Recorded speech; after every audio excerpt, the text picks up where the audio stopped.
Hello everyone, welcome to the City Crit. I am your Dungeon Master Hana, and joining me are some of us are quite cozy and warm in this wintry wonderland. Other ones are also warm in turtlenecks and hoodies, but you know.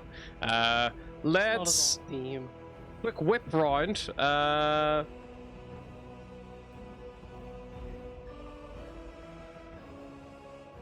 don't even know what they ask. I don't even know. You know how are we gonna start off this this troop of introductions? We've got matching uniforms now. Look, yay! True.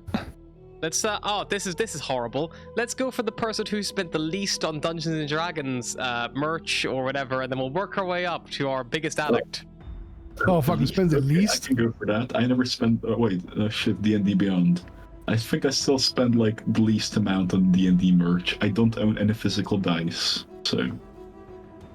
That's crazy. Someone can get this far in the addiction and never buy a shiny clack. I've got 20 sets which I've never used. I've got 20 sets of dice which I have never used. Bro, I got a dice advent calendar. Why the fuck would I buy a dice when I don't play physical D&D? Because when you roll them in your hand, they make a noise like. It's free dopamine. The shiny math rocks go click. Introduce yourself if you're so financially responsible. Right, hello, I'm Adam. I play Scratch, our human druid. But apparently, I'm gonna call myself financially responsible. I just don't spend money on D&D. It's all relative. Indeed. I think I'll go next. Yeah, I think so. Not because I'm financially responsible, just because I'm poor. And also, you can just steal my library. Yeah, I also just live with a dungeon master who buys everything. So. Hi, I'm George. I play the Drow Cleric, Malice Zavir, and I'll pass it on to the next person. Probably me. Hi, I'm Bahagor, a white dragonborn bladelock that is on a path to self-discovery. And I'm gonna go and pass to the next person. Yeah, that'll definitely be me. I thought it was gonna be a tie. I mean, Hana tends not to introduce himself in this segment. Oh yeah. Which, without comparing statements, I think it probably would be close, and neither of us would win. Yeah, I don't want to know. True. I added up the math. I don't want to know. Like, Wizards of the Coast win. I added up the math because I was like, I've like never bought a D&D Beyond book, but I worked out after like looking at the shop that I have like from multiple people about £1,200 worth of content just given to me on D&D Beyond by content sharing alone. It's like, what the fuck? That's like 3 people. Yeah, yeah. It might all be from Rob.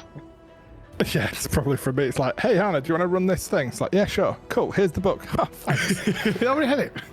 It's like just throwing stuff at him. It's his fee. It's very reasonable in the when you look at the whole campaign. But yeah, I'm Rob. I am blessed and cursed with disposable income and cursed with ADHD and a desire to buy Dungeons and Dragons things with it. I play Bodger, who is a halfling monk who is, I still think, probably just still thawing out from the session 0. So yeah, maybe his heart will be the last to unfreeze. Who knows? And then his heart grew 3 sizes that day. Not the Grinch. 10 times is not Whoville. I mean, it looks a bit like Whoville. It doesn't How Bodger stole Lunaris. I'm sick, so apologies in advance for coughing, spluttering, and sniffing for this whole thing. It's okay. What kind of tally you're a little bit? We just kind of thought we'd gloss over it a little bit. It's fine. You'll be fine. How is it possible we never had a Grinch mission in Eleanor when we played? To be fair, yeah, we stole every other bit from pop culture. I did a Grinch mission, but I did it with the Demogorgon, remember? In the mine? Oh, yes! Yes! Yeah. When Flick got a natural 20 for a 34 stealth check and he's got a 35 passive perception, yeah. I cried a little bit. Yeah, he's got 2 heads. Yeah, no, I got that now. But you warmed the Demogorgon's heart, I think. Was that not how the mission ended? I can't remember. I don't think I made you fight Demogorgon. That would have been insane. It was. We had a couple of people who weren't very much into role-playing, though, because it was a text mission, and we had the very tanky cleric and our Dutch rock climbing friend, neither of whom are necessarily offer too much Was it Taylor? outwardly. Or... Yeah, Talos. It would be kind of funny though, like if you did a retelling of the Grinch, but rather than like winning Hover's heart and making him love Christmas, they just murder fucking him. kill him at the Yeah. end.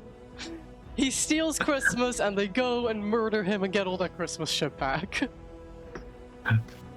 And then it's still like the end scene is still like them joining hands around the Christmas tree and like happily having Christmas, but just like the Grinch's With- corpse, like With Like the Guy Grinch Fawkes burning on style, it. yeah, I was gonna say, Yeah. like, They have his head instead of a Christmas star on the tree. I'd watch it. well, who wants to remind us what you guys were up to last time as opposed to the plot of the horrible Grinch alternate reality? I have We genuinely were somewhere no cold. idea. We started off somewhere cold, and we've now gone to somewhere that's also socially cold with a big castle up on the Oh, top. yeah. Yes, And she it's And a- it's dared so in physically battle. cold, like everything very else in this sunny. campaign. Not very sunny, but still very shady. There's a What kind of- castle and there's definitely a cult up there. They didn't say there was a cult up there, but there's a cult up there. You guys with the Definitely cult? cold. Yeah. I'd love to go up there and see what's happening. From what I recall, we tried to get into one of the 10 towns, but we're stopped by a dog trying to grab our attention, which Scratch promptly spoke with because she's a druid. She knew that. And Oh my god, they look, were. there he is, that dog who's trying to get our attention. He's right behind Yeah. Bill. He's right behind Bill. Look. Please. My master is stuck on a computer Wizards chair. of He's the been here Coast- for days. If Wizards of the Coast ask, that's a mastiff. That's a mess. I've got like matching red tops. Look, the red top. Look. Yeah. Why is your cat so fluffy? Oh, I mean, I'm assuming it's a cat. It's cat-sized. I like Yeah. they're like panicked, like retreating there in case Vil laid back. I'm like, don't lie on me. Please. Don't kill me. No, please. I want to live. He doesn't like to be put down. If you pick him up, Oh, fucking hell, it's a he pet. doesn't like. Yeah, Pets he's like, generally "Fuck, don't fuck, approve of being how put dare down." you put me down? It's like Don't put biting down and the shit. dog. Don't put down the dog, Phil. Where's he go? He went away. Ready, Steady, Crit Yeah. does not like putting down dogs. Do not put let it down be known. dogs unless Don't it put is, down- you know, We don't the like right it, but, thing you know. medically advised by your vet. There you go. Needs Matching must tops. sometimes. I've been volunteering with cats for like over 6 months at this point, and I do not understand how you meant to put a cat down on the ground. They struggle, and you just sort of drop them every time. They always land on their feet, so it's fine. Just don't throw them at the Except ground, I guess. Mimi. Mimi could not land on her feet because she was mentally defective. I don't know. What the fuck? I was gonna call her retarded, and then I tried to stop myself. Well, did Still it said it anyway. anyway. There we go. Good for you. You had cerebellar hypodysplasia or something. Oh, wobbly cat. Yeah, wobbly cat. Wobbly. Wobbly Let's go to the bell. Look, Oh, Christmassy. Stop bringing because this he's so bell. quiet. He's so quiet. We need something to make people aware that he's coming to the road. Otherwise, we trip over him. I So wish you our You need dogs were you need so something to quiet. attach to the bell to like extend. You need a bigger bell end. That's what you need. Bill. True. You both threw your heads back there as you laughed. It was like in sync. It was weird. Start Ron Waldorf. Yeah. It Look at does the look like a Muppets. puppet in his arm right now, a little bit, doesn't it? It looks like Bill's like puppeting this like puppet. Don't ask where Bill's put his hand to get Yeah, Bear that exactly. animated. See Bear's eyes just go wide. Don't put him down. Put it up. Yeah, you guys That's not are helping. currently in the tavern, the Nev's Rest in Caer Dinval. You, I believe, are bedding down for the evening after having a hard day of slogging against the elements, trying to set you back. Oh, we lost Bahagor. I forgot that bit. We did lose Yeah, Bahagor. we did. And we I was like, found him please. again. Yep, the weather was very punishing that day. It was insanely how punishing it was. So yeah, currently you are back in. You're probably just. It looks like you got there at like 11 p.m. So if you're sleeping till about 7 in the morning. But fair to assume. Maybe you're sleeping till 7 in the morning. Damn, sleeping 8 hours races. You can sleep till the 3 in the morning if you rather. Malice, if you're chancing. After around about 4 in the morning, probably just after you stir Malice, the blizzard, which is raging outside still, finally dies down. Finally. And then just like in the darkness, it's hard to tell, but it's definitely overcast or cloudy out there. You can't really tell the exact conditions, just even with your dark vision. It's not snowing anymore, at least as far as you're aware. And as everyone else wakes up, you would all awaken to a dark early morning, or at 7 in the morning or so. You know, warm enough in the beds you've bought for the night. And as you step outside and look up, you would see it is overcast out there. It's nice and overcast for you. Well, that was a good rest. The weather even looks nice. Morning, Malice. And she would just get up and start preparing breakfast.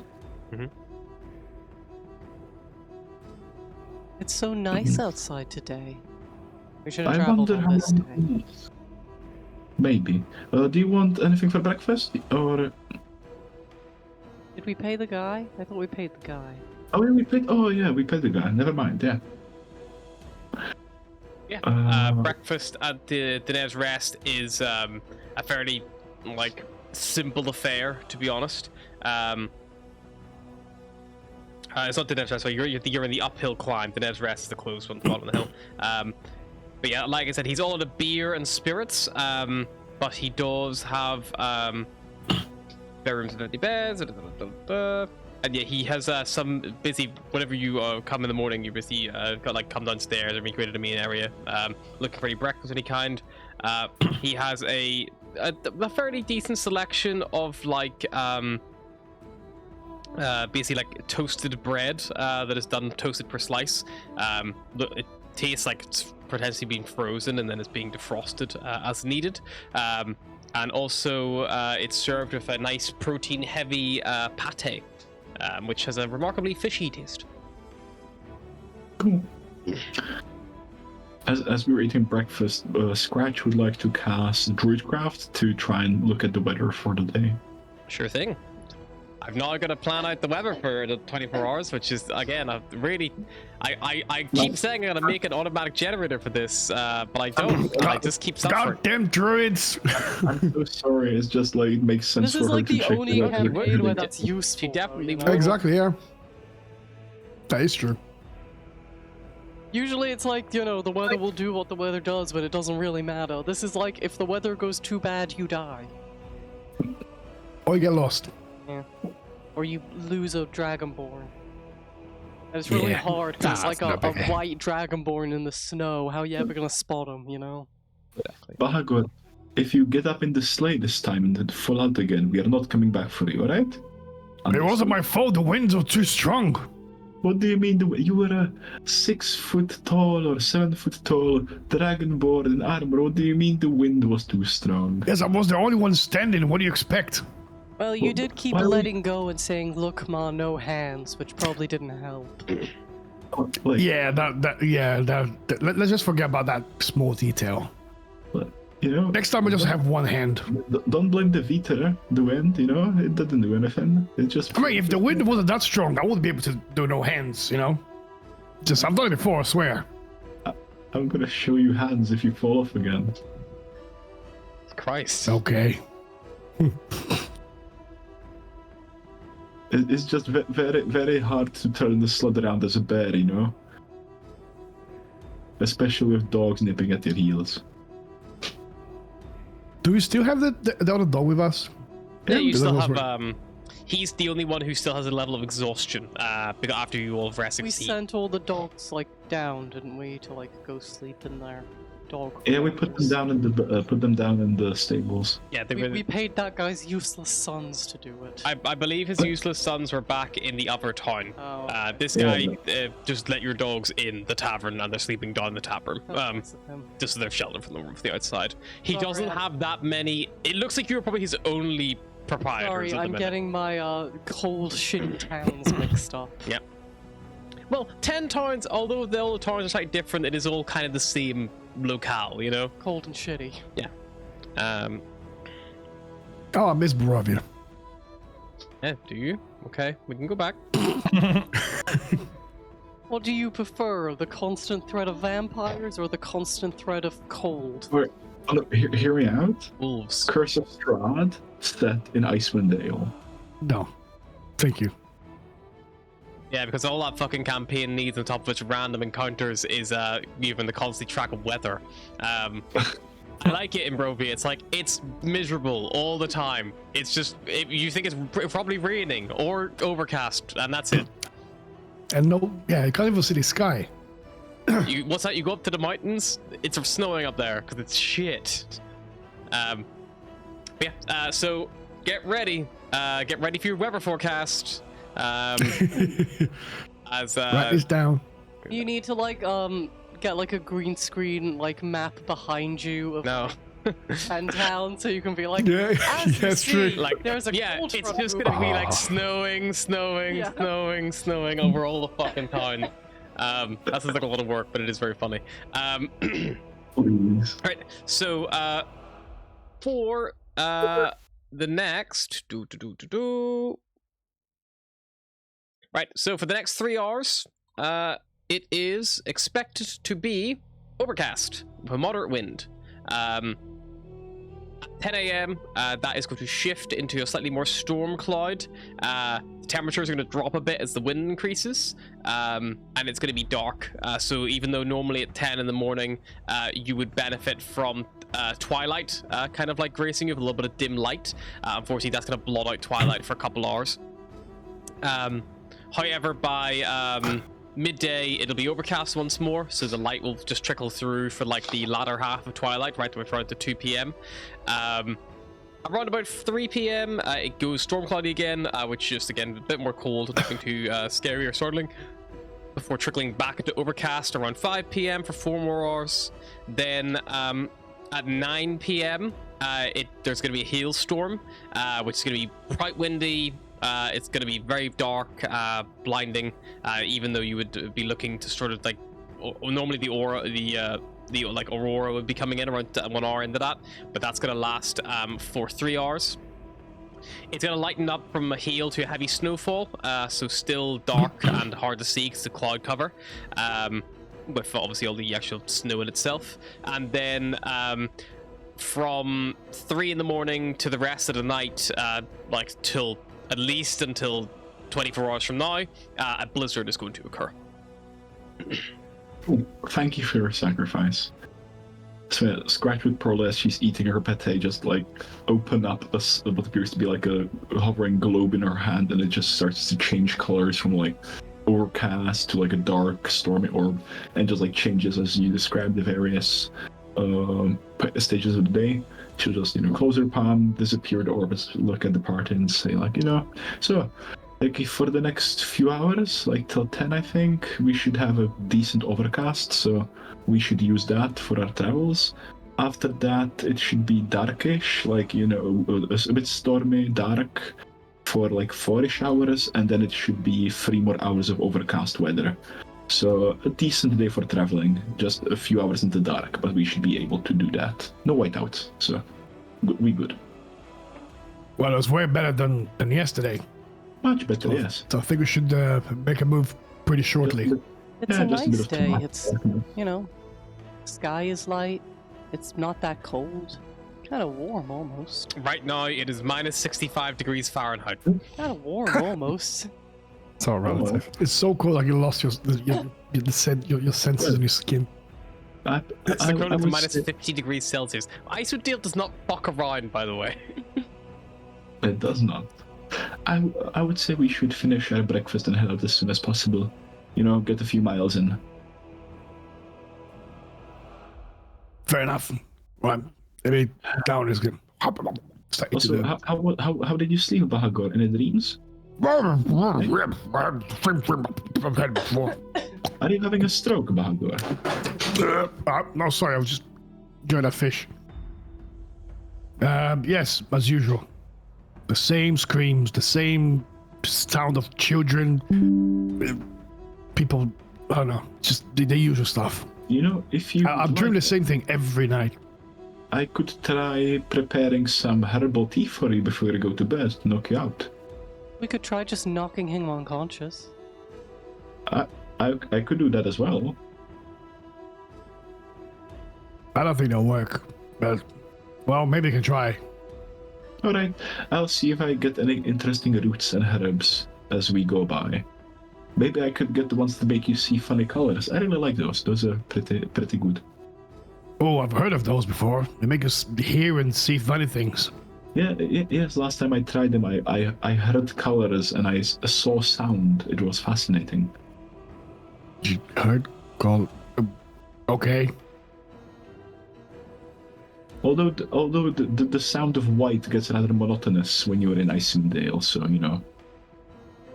And how does white sounds like? Well, it's like a gentle whisper. Like white? Like that? No, not at all. Oh. Okay. I mean, I know what brown sounds like. I believe Bodger can attest to that. Anyhow, let's get on. Oh, you've got enough trauma without having to relive that, thank you. Right, just let me eat my breakfast. Have you ever heard of the brown noise? Alright, Bahagor. Well, personally, I hear enough fucking white noise overnight from you and your white arse. By a mile, it's pretty white. I have to say that. I would assume all of you is quite white.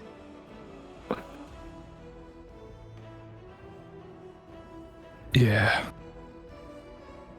All right, well, Let's follow Let's, that dog to finish up this find his breakfast. dead master.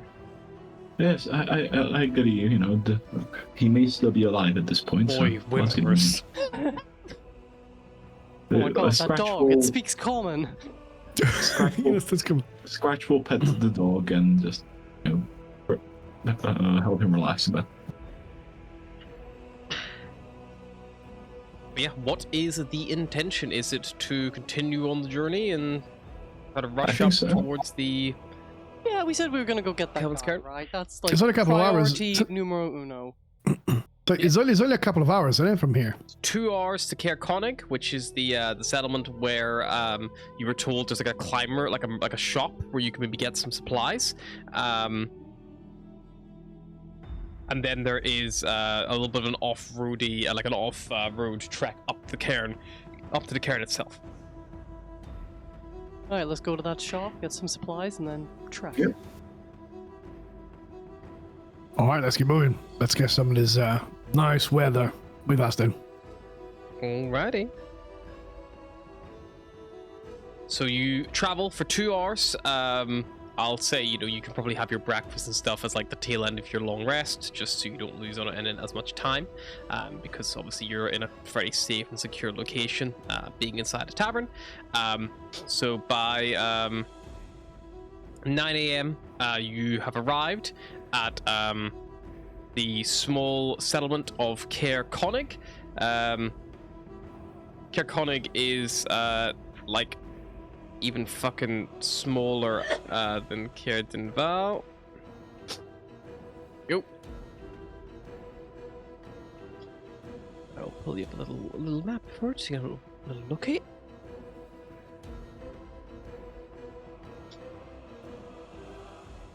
Come on. So who's Kelvin? Who is Calvin? And Why does is he- Kelvin? ¿Dónde está Kelvin? ¿Cómo está Kelvin? How is Kelvin? Yeah, so Caer Konig is kind of similar. It's also on Lacadinishir. Feel all of its markers for you because they're quite nice to see. Guessing we're going to Frozen Far expeditions. Quite possibly.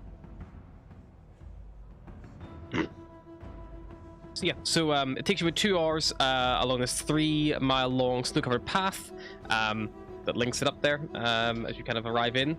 Yeah, I mean, like not like a big town at all. You know, it's probably a little bit bigger than Val feels like. Probably because it's a little bit closer together. You guys kind of come in from this western road, and as you kind of come in, you pass this ruined, was once a castle, but now lies in ruin, like, you know, buried in the snow. You can see like the old black stones rising up out of the snowbanks. But yeah, that castle of Caerconnig is long gone.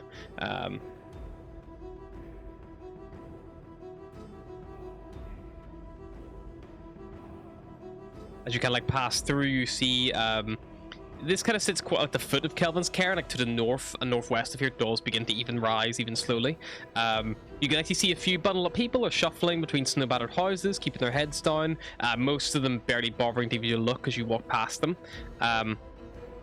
And as you're kind of walking along, who would be leading the group as you're looking for wherever it is you're hoping to go? I'm assuming we get Scratch to de-bear outside of town, so not I think Scratch wouldn't, or would Scratch need to be her bare self? I think the distance is not that long. Dogs. It was only a 2-hour journey. This one, it wasn't as long as the last one. The last one was like a 12, like an 8-hour trek. Then basically. I'm guessing either Scratch or Bahagor would be leading because they know what the fuck they're doing. Okay. They've been here, probably. Who the two of you be taking point? Not sure. I'll take it. I'll go first. As you're walking along, what's your passive perception, Bahagor? Very bad. 1 second. It is a 12. No, sorry, 12. Well, 12's not terrible. Not good enough though. Someone comes behind Scratch, you probably would. I think yours is 16. quite high, big druid. I'm assuming.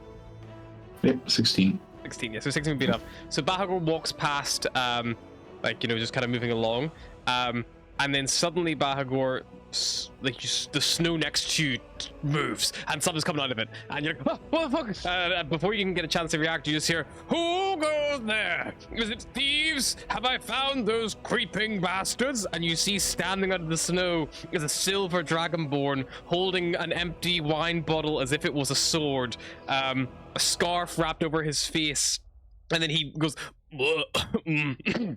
Oh, whoa. Calm down there, fella. My manners. I'm just a bit jittery of all the thieving going on. You are really new in town. I am Trovis, the town speaker. Lovely to make your acquaintance. I didn't make it home again last night, it seems. Good to meet you, Mr. Travis. Is it? Trovis. Travis. Trovis. What a powerful dragonborn name. It is. It's my name. Hello, Travis. Well, we can clearly see we're not thieves. We're just a bunch of travelers. We actually tried to look for someone, and we came to actually get some supplies in your town. Oh, goody. That's good. You should probably get some from the two places you can get those. Frost Rock Expeditions is probably the best place. Just see if you see any sign of thievery around. Invisible thieves in the night. Invisible thieves? What? What do you mean invisible? I don't know. Maybe ghosts. I don't think they're ghosts, but people have said ghosts. I've fought ghosts before. Hard to hit. Ghosts. We had a fair share of ghosts in these lands. One of our friends here got possessed. Oh, by the way, my manners, these are our group. This little fella here is Bodger. Right. We've got Scratch. And this lady over here, is a lady? I don't even know. Malice. and the double this elf is Malice. And my name is Bahagor, friend. Good to meet you all. Well, if you do, again, like I say, any sign of thieving troubles, no one's seen anything lately, but the lantern from the Northern Light Tavern was stolen last night. And Corey won't let me at the end of it because I'm here to find those responsible. Not yet anyway, but I've got a knack for the stuff. When I was younger, you know, I fought dragons in my time, and some ramshackle invisible ghost thieves, they'll do nothing, easily conquered by someone such as myself.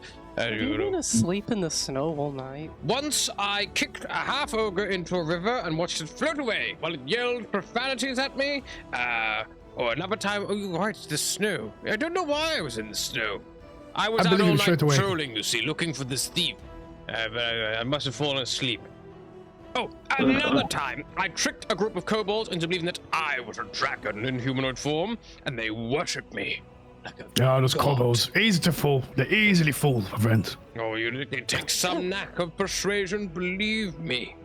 I can see. Also, I haven't seen much of our kind around these areas here. It's very nice to see someone, with the same roots as I am. Well, of course, if you'd like, I can show you to Frozen Forest conditions. If you're looking for that, I should probably resume my rounds anyway. Walk with me. Oh, Sure. And what you got over there in your hand, my friend? What's that there? This is a bottle. It's empty. Oh, Must have okay. drunk I it thought it all was... last night. It's a shame. It was a good one. Anyway, but yeah. So, like I was saying, anyway, the thieves, right? They've taken weird things, right? So the tavern, the Northern Light, if you're looking for something to stay, good spot. It's just all around here, just in this, near the market square. But they had a color-changing magical lantern, which has been taken. A pair of goats as well has been taken from the local tavern, and a small sack of pearls, which are carved into decorative beads, actually went missing from Frozen Far Expeditions itself. And how long have you been having problems with this thieves? Oh, not terribly long. Week or so. I see. Well, me and my companions over here, we are kind of stuck with another little quest we're doing. But Adventurers like if myself, I see. perhaps if we can maybe get some more information about this thieves, maybe we can if it's not going to take too much time, maybe we can try to give you a hand Certainly. with these thieves. If you have time, we don't have exactly much in the way of coin, because most of the valuables in the village have disappeared already. But we would be very, very grateful. Very, very, very grateful indeed. And you could at least have the pride of doing the right thing and bringing this, whoever it is, to justice. My friend, it would be a pleasure to help one of my kind. And I'm sure if you could help us get back our belongings, we could rightfully reward you as well. I just can't promise you anything up front because, like I said, there's not much left. Okay, if they want to get more information about these so-called thieves, who would be the best person to speak with? You should go speak to the sisters who run the Northern Light Tavern. They were the most recent theft, and they might have the most up-to-date information. That'll be where I would begin. That is where I did begin last night. And then they ended up in a snowbank. On the tavern, to say. I mean, perhaps we're going to make our way there, but at some point. Anyway, then we can speak to the sisters. Indeed. Well, of course. Well, this is Frozen Far Traditions here. Whenever you go in, he goes in, he opens the door for you a little bit as well, and he's like, Antaeus, Antaeus, you here? And then you kind of like, as he looks in, you see there's a human individual in here, like a human. Maybe man, maybe woman. They're hard to tell. Has like quite long hair. No facial hair of any description. And Anatus kind of goes like, yes, I'm here. Oh, there he is, our big, strong speaker. How goes the hunt for the thieves, Travis? Oh, those little bastards won't get away from me. Don't you worry. I found footprints, but no one saw anybody. So I've concluded it is a ghost who leaves footprints. A footprint ghost. Do ghosts normally leave footprints, Travis? Oh, certainly. Some of the ghosts I've seen leave many footprints. Some of them leave 5 footprints at a time. That is assuming you're a 5 ghost. Right, Travis. Well, are you still resuming your rounds? Oh, yes. Oh, it's working very, very hard in the round, Well, I gotta get back to it. These lovely folk here, I think they're going to give you some business. Just give them a good welcoming discount. They're going to maybe help us with this thief problem and help us find the ghost. That is, unless I find them first. And then he waves his wine bottle with a bit of a flourish, throws it out the door, and just goes like into the snow, goes like shit, and then goes out after it. All right. I think the cold or maybe the isolation of this place does something to people. Or maybe it's just whatever was in that bottle there. Oh, I was going to say you could fucking smell it on him, couldn't you? Can smell it a mile away. Did the ghost that we tried to find, or the ghost that we fought, leave footprints? I think they didn't, no? I'm just going to assume that anything you were saying is total horseshit. that So, may be the case. let's go to the Northern Light. Speak I'm not to those 100% on what a sisters. horse is, but I agree. Maybe let's first ask the shopkeep about what we are here for. Yes, anything I can help you with? And as you kind of come in, you see that Antaeus is a little bit older looking, like he's not like fucking decrepit, like old age. He's probably like, nearing retirement age. Aren't we all? Is kind of like sat on like a chair behind the desk, wrapped in a big heavy blanket. And it's kind of just like, got a little small lantern next to him, like, for any kind of warmth as he sits, just kind of like watching the time kind of pass by. I was like, anything that I can help you all with at all, or? Is he always like that, or did sleeping in the snow break his brain? Trovis, sorry, is always a little bit eccentric. He used to be an adventurer. Then, he settled down as the speaker of the town. Not, good few years ago now. I think he never quite got over the itch of wanting to, fulfill his adventuring role. But, he's a good guy. He works hard to keep the peace, and everyone has a lot of time and respect for him, so. Well, you see, we are looking for a couple of mountaineers, adventurers, if you will, who stopped by your shop recently. Right, I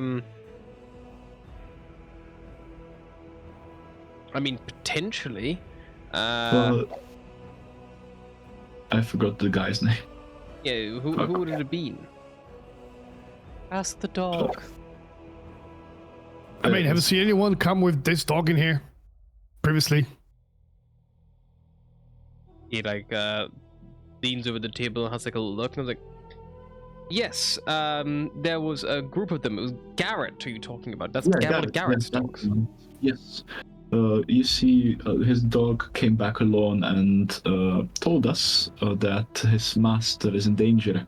Got attacked, apparently. Or not got attacked. Something bad happened to him. Garrett's quite a good regular, slightly infrequent, but regular enough customer. I would hate to hear something happen to him. He was with 3 quite well-armed people, though. There's let me think. There was a big fucker, like a Goliath type. And I think a halfling woman and a tiefling woman as well with him, all geared up. They bought, hang on, let me check. And he goes there, and they goes back, looks at the ledger, yes, here we go, for Garrett's account. They bought 3 sets of climbing gear, camping supplies, enough to do a couple of days out there, easy. And then they headed to Hook, Line, and Sinker, the local tavern, for drinks. They were going to rest up, and they had it the following morning. The tavern, I know, doesn't have any rooms. They must have stayed the night at the Northern Light if they were going to stay at a tavern, unless Garrett knows someone in town they were bunking with.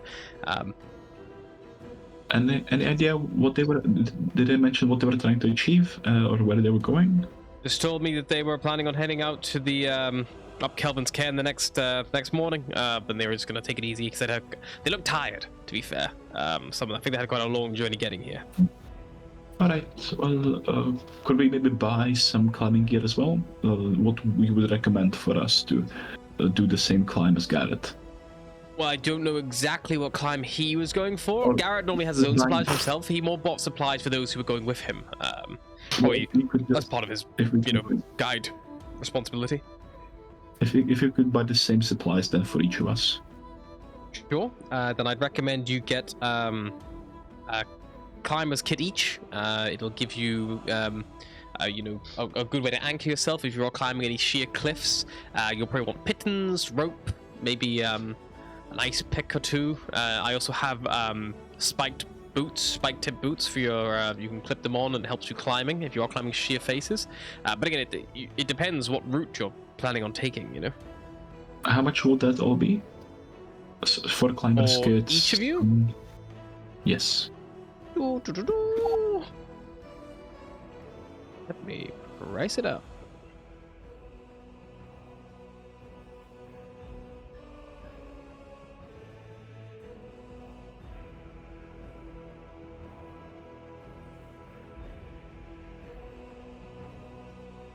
So a climber's kit, they're 25 gold pieces each.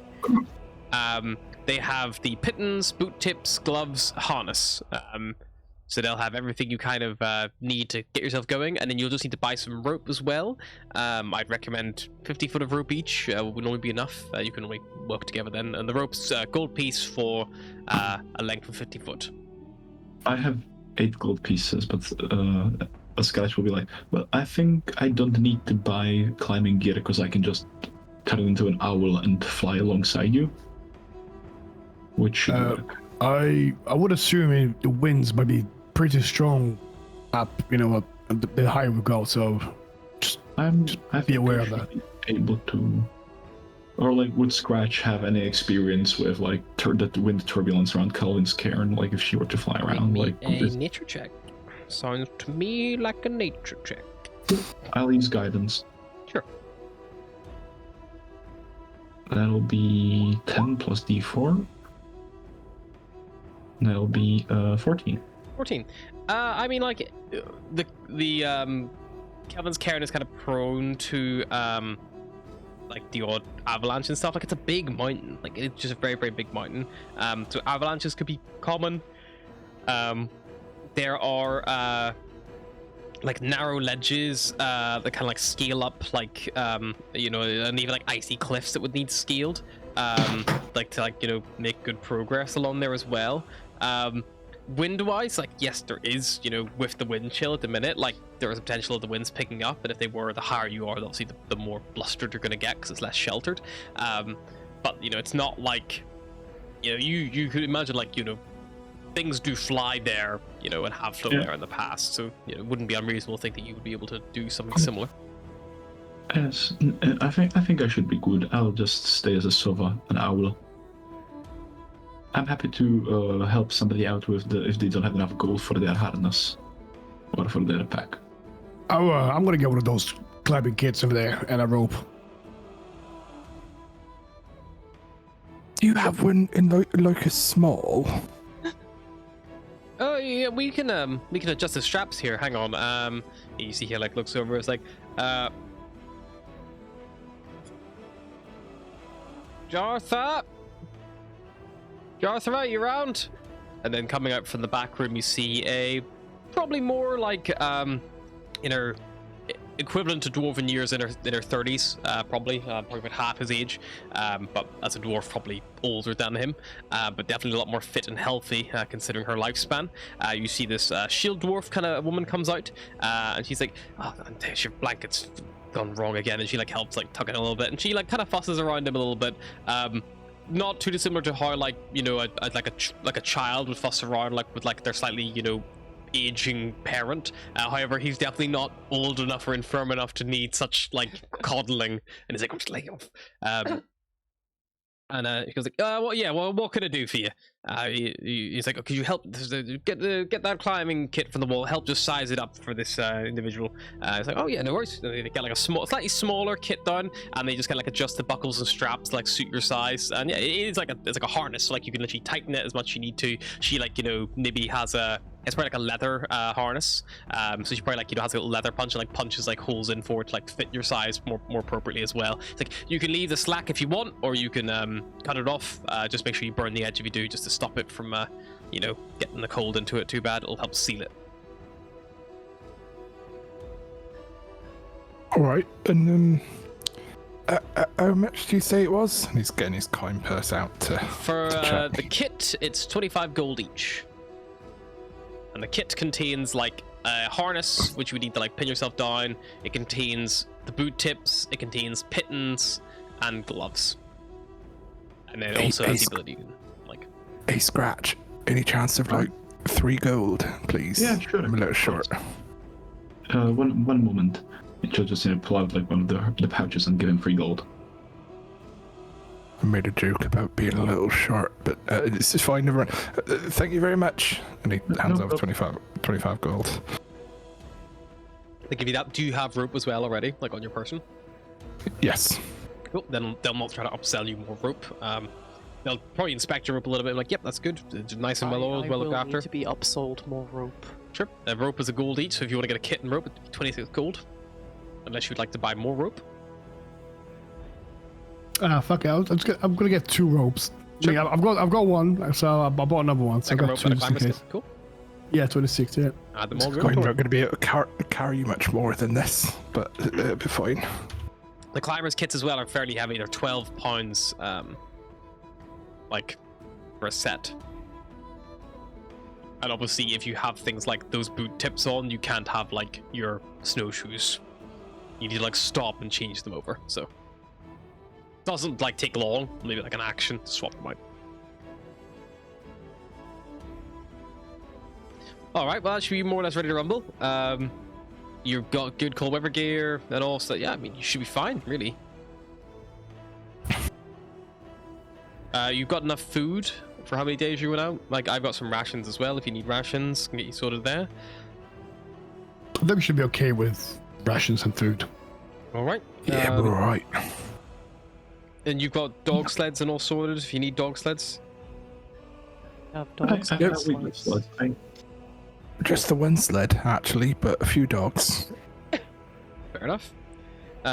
If you need help getting up the mountain Jarthra, she is she's a mountain guide, so she can help a little bit, but she does charge for her services.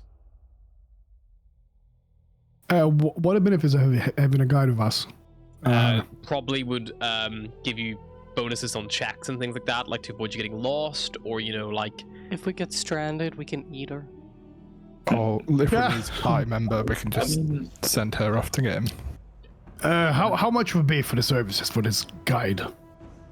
If you how long are you planning on going out for? A couple of days, or just a quick trip? What's the plan? Probably, I would say. How far is it from here to this mountain thing? It's not far. If you're going more or less straight there, it'll be a good, Can you go and come back in a day, or would it at least be a couple of days? You should be more or less fine to go and come back in a day. You might end up, if the weather takes a turn for the worse, you might get stuck out there for a while. Bear in mind, it's only, about like 3 miles to the foot of the mountain, but then it depends how high up the mountain you're planning on going. It depends where he went missing. And then look at Scratch. Scratch, you are from this land around here, aren't you? Are you comfortable to take us a day, or should we get assistance with this guide? I think I should be good. Yes. Harness in your DM as well. Thanks. Yeah, I think I should be alright. I spent some time here. Okay, so no guide then.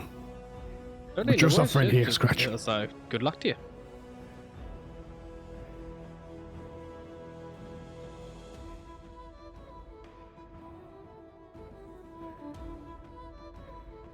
Well, I say we head out then as soon as possible. Make use of this decent weather as before it gets too dark. Fair enough. Right then. Once we return, do you think we should look into this, try maybe to help these people with this thief situation? I would suggest we first sort out the dwarfs and their ore. Yeah, like by the sounds of it, the thieves are kind of taking everything, but we might have someone who needs our help pretty soon. Yeah. So, As long as the thieves are taking, malichiously, like small things, we'll be good. Okay, all right, let's keep moving. All right. So you leave the leave Frost Expeditions. Where are you heading to? Are you heading straight up towards the cairn, or are you going to go to the tavern, or what's the plan? So straight there, no? Yeah, I think so. Scratch would. I'll check if she can ritual cast that. but the sisters. She will do. Yeah, she'll ritual cast Speak of Animals. Mm-hmm. And she will look at the dogs. All right, so we are gonna go to your master now. Okay, do you remember which way he went? Boy, yeah, I know where he is. Well, I know where the base camp was, because that's where he left us. Okay. Yes. So yeah, we'll strap you in with other dogs, right, Luna? And we will. Oh wait. What do we name our dogs? I forgot. Bella and something else. Yeah. Duffer. Bella and Duffer. Right, Bella and Duffer? Yes, we're good to go. We're good to go. Alright, let's go. But you said something about the sisters. Do you want to speak to the sisters before we move up to the mountain? Or you want to speak to them later? I know on one hand, there's a man's life at stake, and a dog who's very eager to, like, go back and see him. On the other hand, there's a tavern. I'm just... No, man's life? Alright then, never mind. We'll get him on the way back. It's fine. Look, It's fine, sisters. After we get back, we will have so much to drink. We'll be fine. We better. I spent a long time at sea before nearly freezing to death. It has been a while since I've spent some time in a tavern. I can imagine. For like more than just, you know, a few moments of like you getting possessed and stuff. I'll invite you for the next thing, alright? All right. We can have no. At this one with the sisters. Yeah. The sisters. I think that was about the robbery, no? Are the sisters not at the tavern? Did I misunderstand that? Yes, they are. They work in the tavern. Oh yeah, they work in the tavern. Oh, All right. Sisters No. run the inn, and then there's a tavern as well. Hook, line, and sinker is the tavern, and the brilliant. inn is the Northern Light. See, where I'm from originally, inns and taverns are kind of the same thing. It's just whether or not it's got rooms or not, but it must be different. Well, that's it. Yes, so the inn would be the Northern Light. Drinks and beds. Yeah, and then the tavern is just a drinking hole. Just So drinks. Cool. You would know the Frostfire, the guy, Antaeus told you that they were going for drinks in the Hook, Line, Sinker, and then they were staying the night somewhere. He's like, so they could be staying there, so, you know, they must be on there. Yeah, that was his, like... Cool. Yeah, got it now.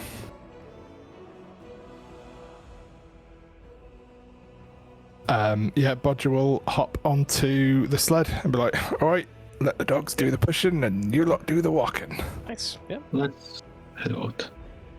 All No. right. I promise you I'll keep both hands on the sleigh now. It's a sled, not a sleigh. Oh, sled. Yeah, that. We'll be the ones that who slay. Thank you very much. Yeah, that one. Okay, so you guys are going to head northwest up towards Kelvin's Cairn. Lovely. It is a little bit of an off-road journey. So let's see if anything... It would. A chest full of gold. Yay! Yippee. Yeah. Yetis. We suddenly get stopped by a carriage that's driven by a handsome, black-haired, pale man. Could one of you roll me a d20, please? Adam, you do it. Oh no. Is this where we spawn D20 beholders? Maybe. Well, it's only 3 beholders. Storm clouds kind of begin to descend overhead a little bit. As the weather begins to shift out about like an hour's trek out of Caer Connig, and you're about halfway from there to Kelvin's Cairn as you are traveling along. And could someone roll me a d4, please? I roll D4. D4. Two. 2. Nice. Cool.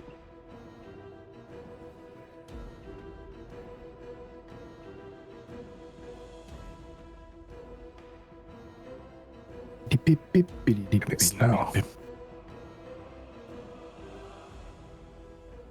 Snow. Let it snow, let it snow, let it snow. Okay. You guys are like traveling along. The storm clouds overhead is dark as you're kind of like trundling along.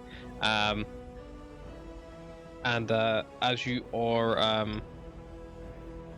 like moving along, nothing seems out of the ordinary. You guys continue along as normal. There's no blizzard or anything to risk throwing you off track. Yeah, that is it for any possible random encounter.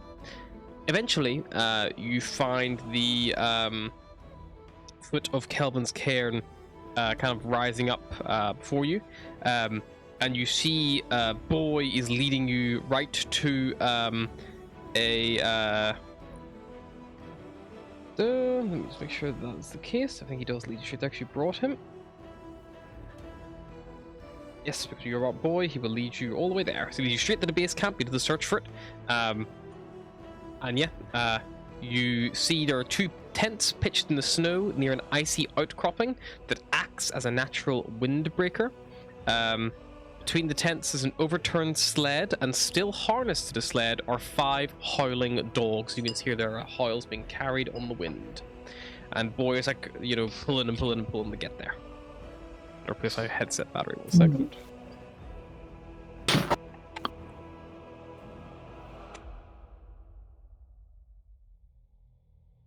And here again. Oh look, there's the rest of the dogs. Yes. Well, I'll move towards the tens and the dogs. Yep. You see that there is there are 2 crates underneath the sled, which has been upturned. One of which is empty. Those are the dogs that have broken into it. The other one has fallen outside of the dog's reach.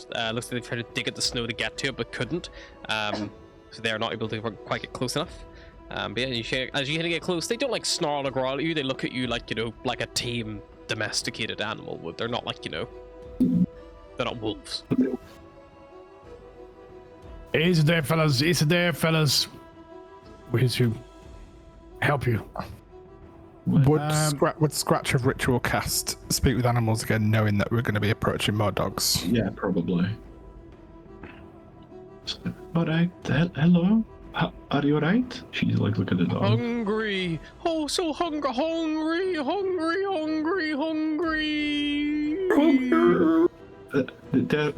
very hungry. dogs 5 minutes after they've been fed dinner. They are very hungry. Do we spare some rations, maybe? Or she would check the overturned box that they can't reach. Yeah, you look at the box you can reach. Inside of it, if you pop it open, you see that there is a lot of rations in here. Probably enough to feed 4 or 5 people for about 3 days worth. So like a good, you know, good chunk of rations in there. Looks like probably similar to what the other dogs probably got into already. Yeah, she would give it to the dogs. They fucking rip that thing to bits. They will all just eat their fill and then some. With no inhibition. She would patiently wait till they finish. My food, no. My food, no. Fuck off. This is mine. Fuck off. Someone like playing tug of war for like a bit of dried sausage. And yeah, eventually, once the dogs have eaten, they are still tied up to the sled, and thus can't, you know, leave. You can see the broken harness where Boy probably was once attached to. Looks like it's been gnawed and ripped, probably by teeth. Do you have any idea where your master is, or where he went? Did he come back? Oh, the master went up the hill. Went up the hill with the others. Yeah, went up the hill. I can probably swell him out. You know, I can. Boy starts like sniffing at the air. Like I could try to lead you to him. He mustn't be far. And can you get there, because it's a climb, so we would have to carry you. Oh, I could try. Go at least get you some way. All right. She would look to the parties. Boy says he will lead us as far as he can. How about we search the camp first, see if we find anything that could tell us what happened. Yes, let's do that. Sure, let's search around. Sure. Darkness. Check in the tents. It's okay. Don't be scared of the darkness. It's okay. The darkness can't hurt you. This is D&D. Everything can hurt you. It's like a gazebo. I will reveal some darkness in a second. Reveal your darkness.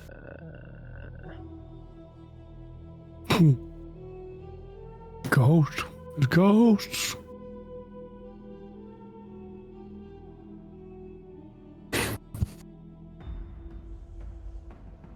Yeah, Happy New Year.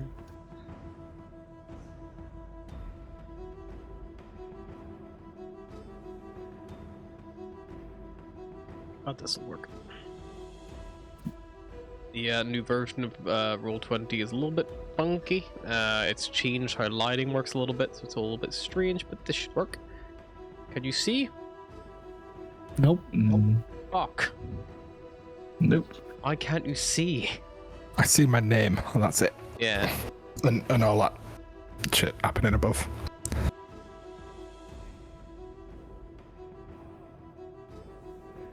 Choo, choo, choo, choo, choo, choo, choo, choo, choo. That does look a bit suspect, actually.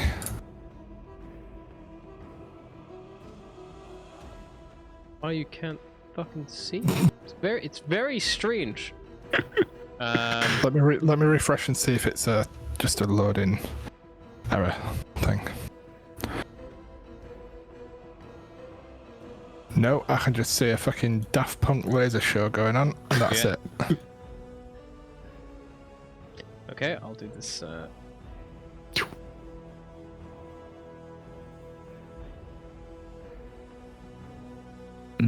We need technical difficulties. Please stand by, like, hold screen. Yeah, like the old fucking I'll- debug. Yeah. I'll go grab a drink. I turned off that. dynamic There we go. lighting. I think that's solved Ah. the problem. Dynamic lighting might be broken because it changed how it works. So yes, this is Kelvin's cairn. This color's just cool. Yeah. It only lit up. It's only revealed half the screen, but we're just gonna have to deal with it. I don't know why. It's fine.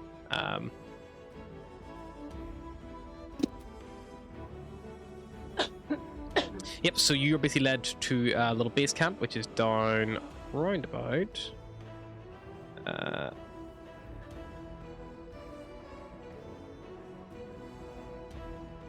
at the bottom here. Base camp is literally where you guys are, more or less, on the map, right at the very bottom. And Boy is going to lead you, kind of following a trail up the mountain. It's like a little mountain trail, but it's there's no like tracks or anything like that, but it does seem to be like the most likely route that you would take. And Boy stops and sniffs and stops and sniffs.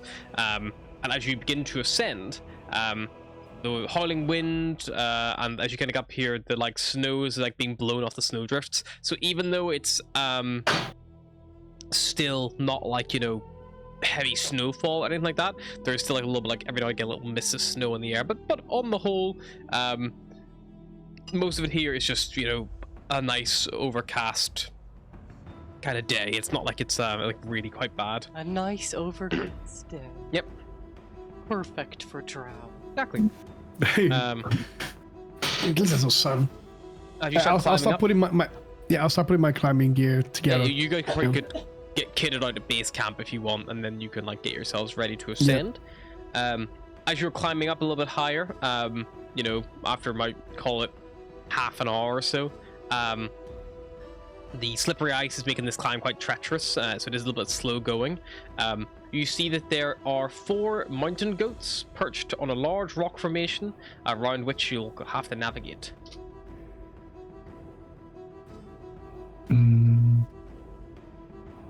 Well, we're gonna have to go through this goals, don't we? Are goats aggressive? They were like, Scratch, could you "Shoo, ask the shoo, goats goat." if they're aggressive? If you wait for the 10 minutes, sure. Oh, we don't have 10 minutes. Yeah. Bargo's gonna go like closer. Shoo, goats. Shoo, shoo, shoo. Hagor starts shooing the goats.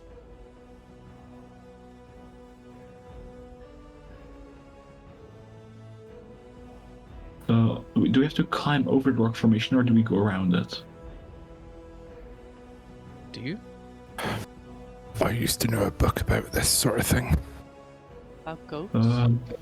No, it's called We're Going on a Boar Hunt. It's quite good. All sorts of, you know, transferability to life. I reckon we go... You could probably just go around the rock, but the goats are Around there it. if you want to. Let's just go around. Yep, you want to just ignore the goats? So let's go with shoo, shoo. The goats don't move. They seem to be quite indifferent to you. They bleat loudly as you get near. I think they're friendly. Let's go.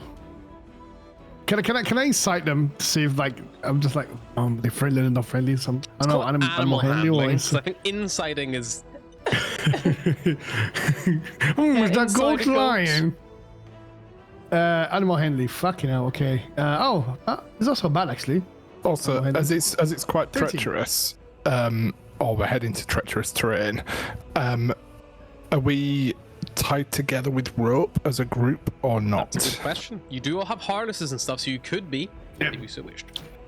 Scratch yeah, I think doesn't have Your so, too. climbers kits as well.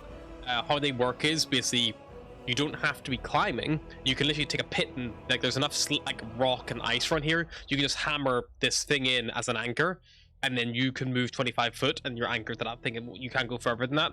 So the lead person can literally put an anchor, move forward 25 foot, be like, we're good, and then like the next person can remove that for them and then follow them up. You know, like Let's do that then. yeah, a little bit slower Hint, going, hint. but it does give you a bit more of a safety in case anything does happen. All right, everyone, buckle up. If we're doing that, then Scratch will wild shape into a great white owl. Cool. Because Love it. she doesn't have harness. And she'll just always fly ahead of the party scouting out for danger. Perfect. Oh, there you go. Thanks. So then the three of us that are left, Bahago, then Malice, then Bodger, as like we'd have a bit of slack between us because we've got plenty of rope between us. Plus, because then that means Bodger can kind of sort of run up to the front if anything was to happen, because he's pretty speedy, he can catch I up. know you having Boy lead you because he's like trying to find Garrett. Sure. Mm-hmm. So Boyd's out in front, maybe on like a little makeshift lead or something like that. You probably could like got his old harness, like, you know, because you had a harness to reattach him to the sled anyway. So you could probably like have him just like hooked into your harness, so he's not like a risk of getting his fucking neck broken if he falls. As you kind of like climb, about hundreds of feet up the mountain, you come to this like glistening white expanse of packed snow. And as you're kind of like moving across it, there's not that many anchor points here, but you know, there's enough of you on one end of the rope that if something did happen to Boy or Bahagor, you probably could pull them back.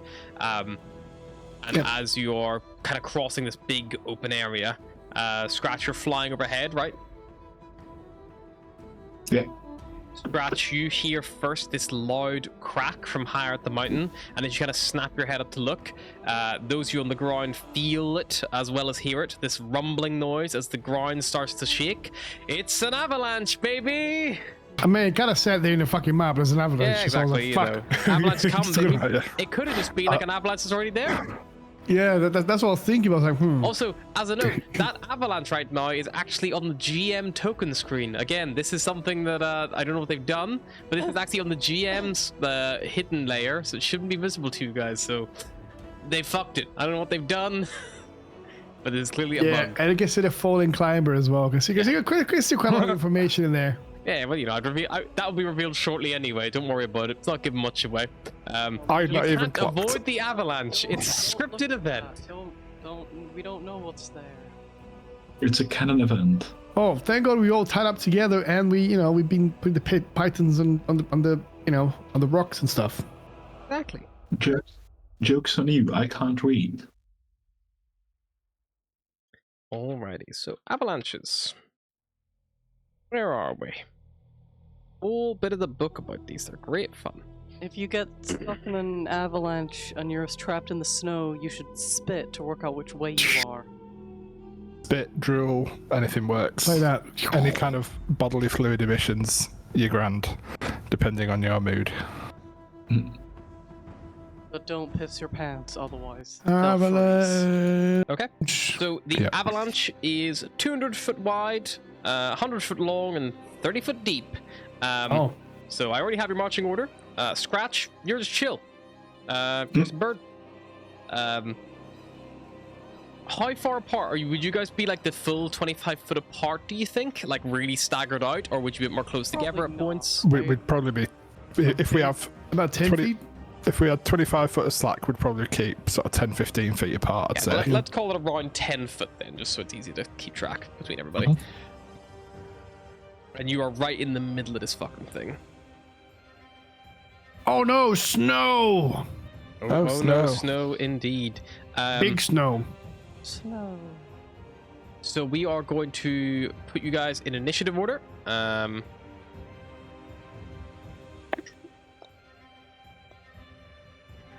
Bingo. So I believe Bodger is an 18, Scratch is a 14. 13. I have to check what stats an 13. owl has. If you give me a Good moment. shout. Probably, I'm gonna go with an 11 for an oil. That sounds about right. I think so. Owl, dexterity.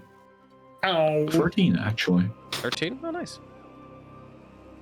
Would you like to go before or after Bahagor? I'll let you two decide. I'll go after Bagger. Perfect.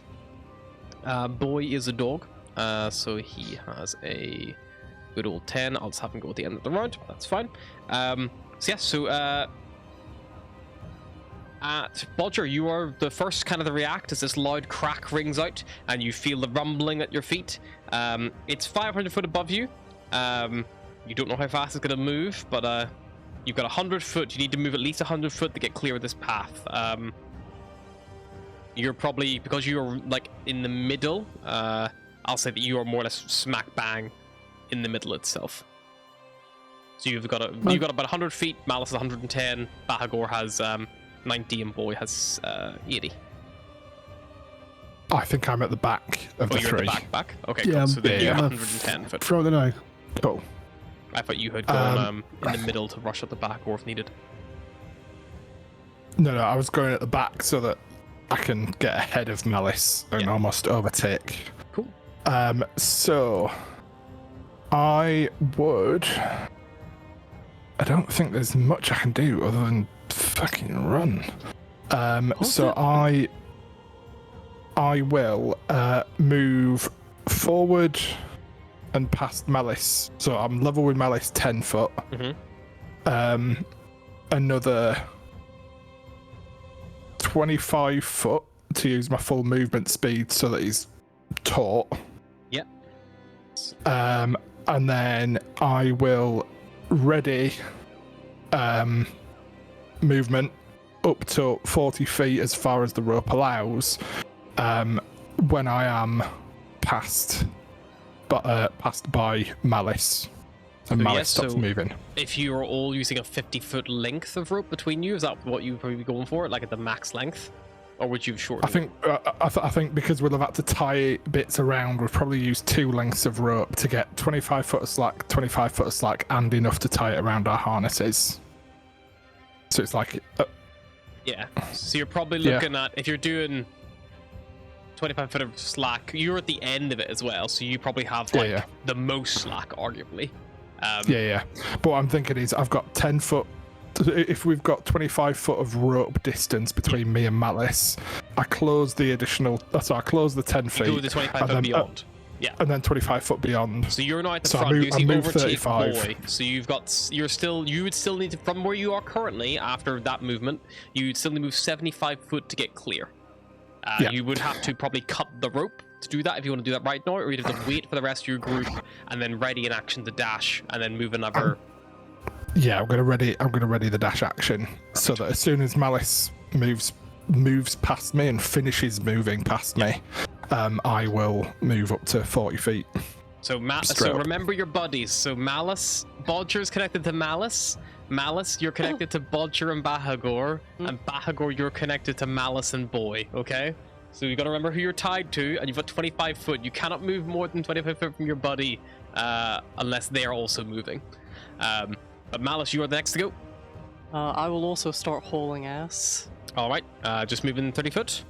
Sorry, I'll take you to the front of the tied queue. to each other is really throwing me. It moves you to the front of the queue, so you are 5 foot in front of Bodger, and he looks ready to keep moving if you are. But you could move without him anyway, because you could move an extra 5 foot, and then you're gonna snag on Bahagor. I will ready an action to dash when I get enough slack off Bahagor. Cool. So you also ready to dash when Bahagor goes. Bahagor conveniently goes right now. Bahagor. Yep, I'm gonna keep moving as well, and then Just moving 30 foot. how can I move more? Can I dash? If you move 30 foot, that'll get you to the front of the queue by 10 foot ahead of Malice. You can dash and then in doing so, you're going to trigger a daisy chain of dashes. Okay, I'm gonna do that as well. Yes. No dash. Everyone, let's go Dashing.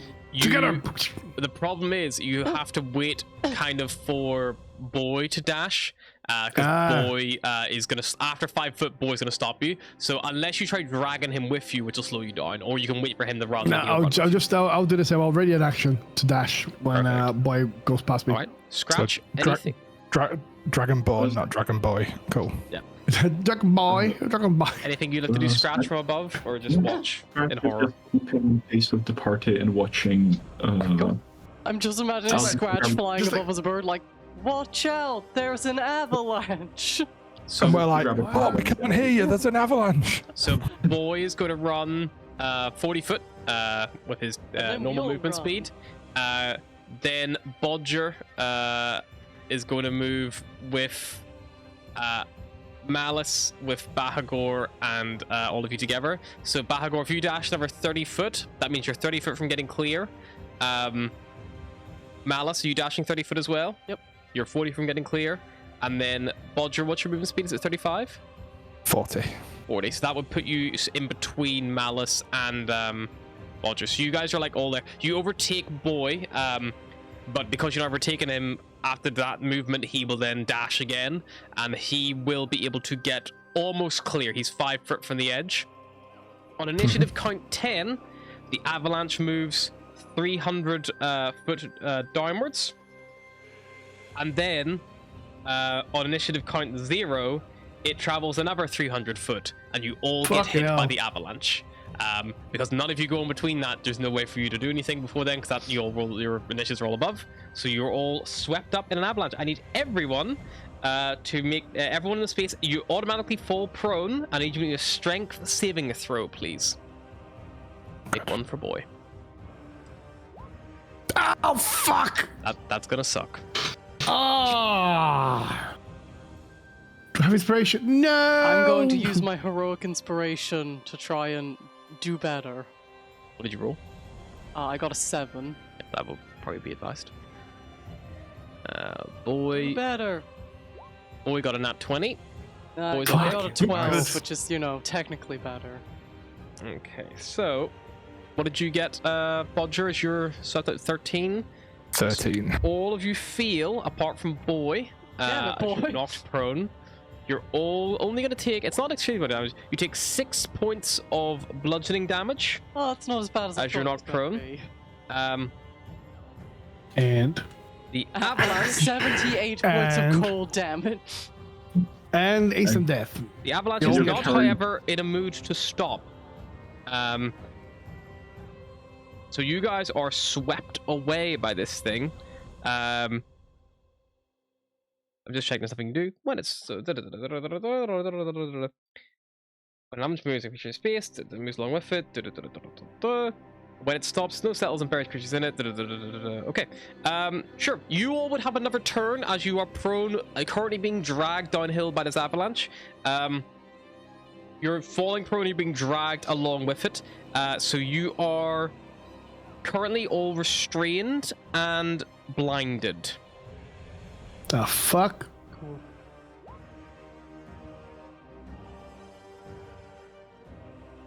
Top of the round, We've Bodger. been here before. Blinded, restrained, colder than when this normally happens. Cool. Yeah, no, this is great. This is exactly what we wanted to do on a Thursday afternoon. I'm just guessing it's a Thursday afternoon. What can I do? Can I try and? You can. So You're the restrained avalanche is and still- blinded, but you can still like if there's anything you think that you can do normally, you are more than welcome to attempt anything that you have in your abilities or class features or spells. Anything you have that may help you. This avalanche does not seem to is not going to stop just conveniently at the path you're on. If you're going to continue downhill, Scratch, from what you can see, it's probably going to level out about 500 foot below where the party were impacted. And you would know that if that happens, they're going to be in a bad way and they're going to start suffocating. Because right now the snow is moving, so that they're getting the gasp of air every now and again. So they're not like suffocating, but once the snow stops and compacts, it's like not good.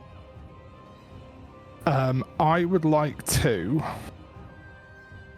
try to acrobatically roll with the power of the avalanche to hopefully get a bit of distance above the snow, even just for a few more seconds, and try and assess the situation. So almost like a bit of a tuck and roll situation. So you're gonna kind of go with it and not try to fight it. Like, try to reduce any possible damage coming up from if there's any more impacts. Like, because obviously there's like rocks below you that you might slam into, or like, exactly. Cool. Make me that acrobatic check. Let's see how much you can brace. You like, just let your body go limp and roll with it. 23, very good. 23. Roger, on the next check regarding the avalanche, you're going to get advantage. So wherever that may be, if it is like a check to try to like break free, whenever it does settle, or if it is a check to grab on to something as it flies past, at the minute, unfortunately nothing, because you've only just been hit, nothing has presented itself as an opportunity. So you're kind of at the minute having this roll with it, but you're rolling with it as well as you can. Wonderful. Anything else?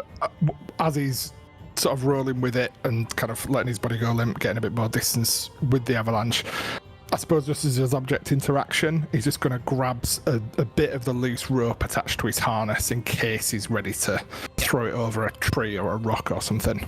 Yeah, it's a pretty barren place, so definitely a rock or a boulder would be better. There's no forest or anything here, unfortunately. There might be like the odd like dead shrub from long ago, but yeah, maybe in the summertime it comes out, but the cold winter right now, nothing is really growing up here in the cold. Cool. Malice, Yep, anything you would like to do? You are blind and restrained. Good time. The climber's kit. Yes. It says as a utilize action, you can use it to anchor yourself. Would there be time to do that? And is there anything to anchor to if you've been smacked by an avalanche? You can't see because you're blind.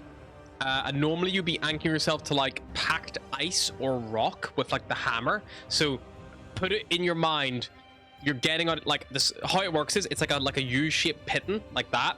And basically, you basically put that over the rope and you hammer that into the thing, and it acts as an anchor point. If you're getting barreled around the avalanche, you can certainly try to like get it out of your bag, get the hammer, wrangle it up on the rope, and just go to the ground and just fucking hope you hit something hard. There is a chance you might lose it in the snow though if you fumble it, but you can certainly attempt it. If you succeed, it might wrench all of your party out. The avalanche, however, as it slides down, the problem is it's settling eventually wherever it is. But you might settle higher up the mountain as opposed to lower down. It's not like it's gonna fly past you. Nah, dumb idea. Good idea. It could help. But see if you happen to trek all the way back up again if it does knock you all the way to the bottom. Fuck it, I'll give it a go. There's not much else I can do. Sure. That's going to be an athletics check. I'm going to say this is quite a difficult thing you're attempting, and because you're blind, I'm going to give you disadvantage because you're trying to do it all by feel while being thrown around. It's not too dissimilar to when you wipe out like in a wave when you're surfing and you fucking just like spiraling, like you don't know where you're fucking going, like, very similar to that. I fail horribly. Yeah. The other one was pretty good as well. You get the pitton out, you get the hammer, you just can't find the rope. You think you got the rope, you slam the hammer and pitton in. As you're being like blown away, you lose the anchoring pitton, but keep hold of the hammer. And you're like hoping, but the rope, you must have missed the rope, or maybe you didn't even feel that much resistance. You like slammed the pitton into like, quite fluffy, fresh snow, not like a hard packed ice or like that. So you could try to search for it later on, but like, unfortunately that might no longer be able to anchor you anymore without that particular component. But I think you do have, I'll double check how many it has. I was kidding. It has special pittons, so you've lost like one of them, so it's not like the end of the world. If it was a natural one, you might have lost like, maybe like the whole thing spilled out of your bag, but like, yeah, you basically have lost some, but not like everything. Anything else, Malice? Any bonus actions? Any... that's me. Did you yell at Scratch in anger for not being here with you, or Bagor? Fuck, so I can't, is there anything you do to unrestrain myself and unblind myself? Unfortunately, there is no way to break this blinded or restrained condition until the avalanche is settled. You're in a wipeout right now. Okay, I'm gonna try the same as her then, but I'm gonna use my lucky feet, so I'm gonna use one of my dices. Cool, yeah. So it'll be a flat roll then, as you're gonna try to anchor the group. What is it? Is it athletics? Athletics. What is it? Oh, come on, Bagor. Save the group. Athletics, a little bit of luck. Come on. 13. 13. You like, as this thing's tumbling down, you get it. You find the rope, you slam it down. Snow, and you just like feel like, and you're holding it in place, you're just feeling it like not gripping anything, and you hit it again. You're not at a point where the mountain is actually going to be able to hold you because you're just like on such fresh snow, unfortunately. Wait, didn't he use lucky? He did, so it's no longer at disadvantage. Oh shit, fair. Yeah. So that was my action, right? That was your action, yeah. You didn't lose anything, you still have it, so you can attempt the end of future terms. The DC for the stuff regarding avalanche is 15 for everything, so that was the DC I set. Don't think it was close. Okay. Well, that's it then. There's nothing else I can do. Alrighty. Scratch, you just gonna watch? Well, is there something she can do? Because the spell she can cast... Are you a giant oil or are you a regular oil? I'll double check. I think she is... because the spell she can cast won't help here. Yeah, but you might be able to like swoop down and grab someone. Oh, that was a thinking. Wait, owl. Just an owl. Tiny beast. A regular oil, probably not going to be able to do much in regards to lifting someone out of an avalanche, unfortunately. She has a strength of 3. She'll be fine. Unfortunately not. Maybe another oil you could lift out of an avalanche, but probably not a human, A second owl. Several times your weight. Could she give the help action somehow? How would Scratch give a help action as an oil? Look out, there's an avalanche. Morals. Swoops down and grabs the rope. Yeah. I'm not sure. Like, can she see the party members or not? Like, are they deep in the snow? Like, you can kind of see they are quite deep in the snow, but like you can maybe see the odd limb every now and again comes out like as they're being tumbled down. They're staying quite close together because of the rope. They can't get spread out too far, which is good. So it's quite easy to, as long as you can see one of them, you can only know the other ones are within 100 foot max. She'll just keep following, and she'll keep track of Boy as well. Boy is attached to the rope, so they are all together. So they're all they will never be more than 100 foot of each other, because of the rope. She'll then start following them. All right. The avalanche moves at initiative 10. Boy does nothing. Boy is a dog. At least we know he's still alive. As he's like being torn ass or tea kettle down the fucking hill. I don't know to pass this shift safe. After, so 10, it goes over 300 foot, 0, it goes another 200 foot, and then it comes to a halt. It goes another 100 foot, sorry, and comes to a halt at the bottom of the mountain. You are all buried by the avalanche as the snow settles, like there, as like this, in 18 seconds, you've fallen 1,000 feet down a fucking mountainside. Wow. You are currently stuck in the snow with the still blind and restrained. We're going to keep in this initiative, loosely, because if you're here for too long, then things will start going bad.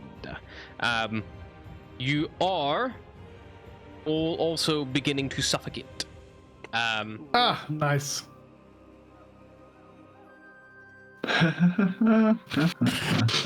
Is it 1 minute plus con mod minutes? 1 minute plus con mod, yeah. So I don't know if it's different in new rules, but yeah, I'm not sure the new rules are gonna stick to the old rules, and that's what it fucking was. So you can hold out. I'm gonna say that you guys could have, in the panic of this, taken a sharp inhale and have held it. But what I am going to say is the impact of like this thing finally hitting you on the ground. I am going to call for a Constitution saving throw just to see if all of you haven't had the wind knocked out of you as you've just fallen 500 foot. So like it's not like that's an easy thing to do.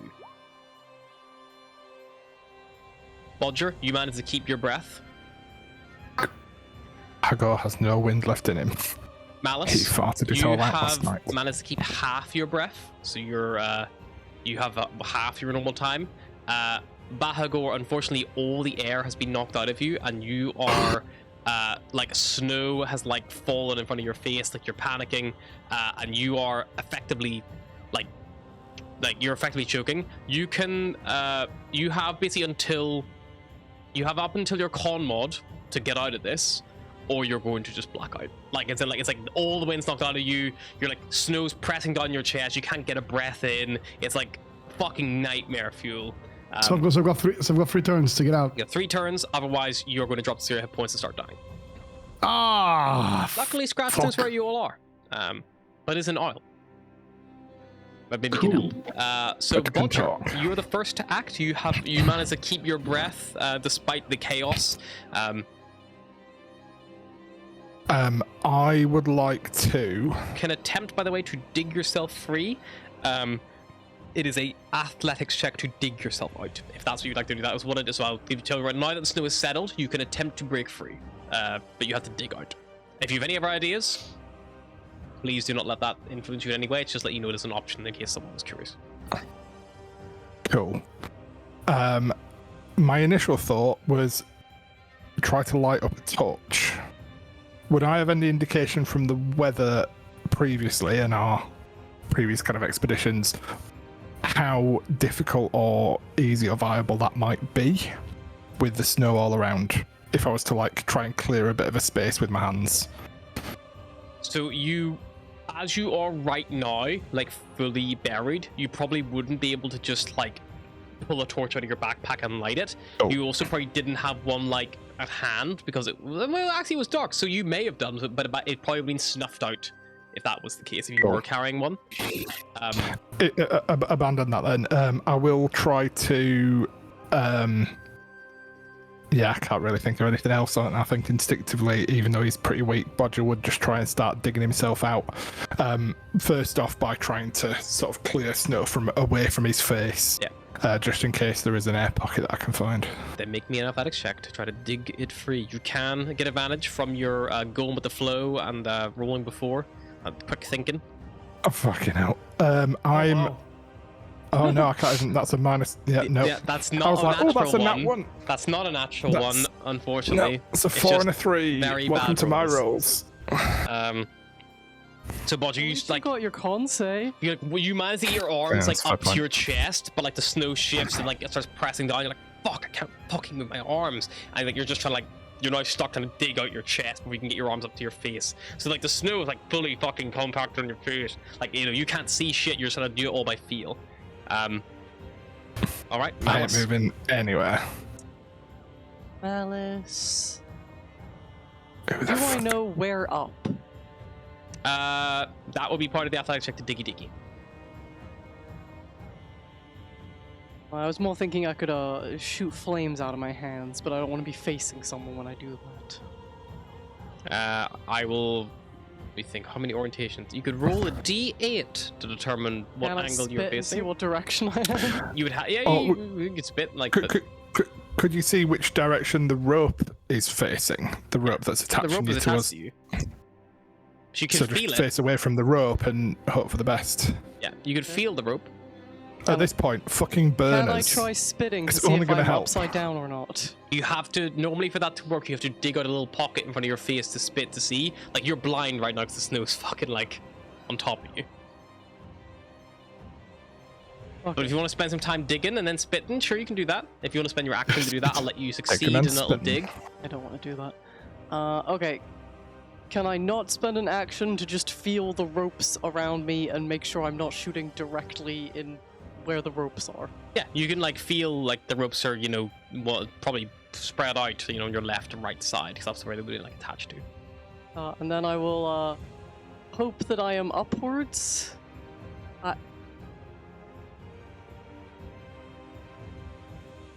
Yeah, fuck it. And I will cast Burning Hands. It does a 15-foot cone.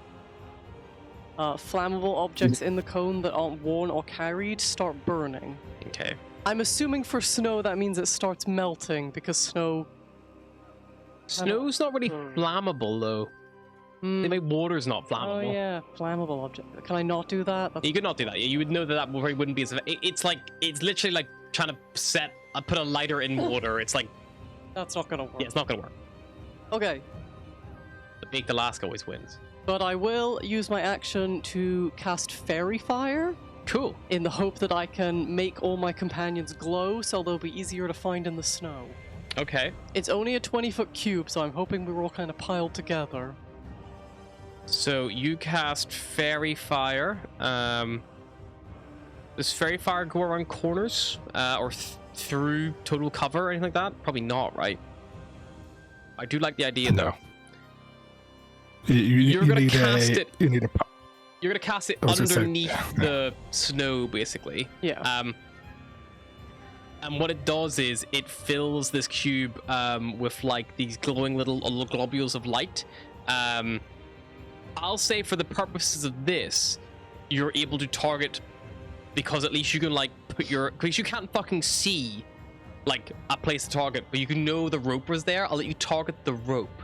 So the rope around you begins to glow with these little magical like wisps of light, things like that. However, it is currently submerged in snow, but it will mean if someone is trying to dig you out, it'll be easier to find you.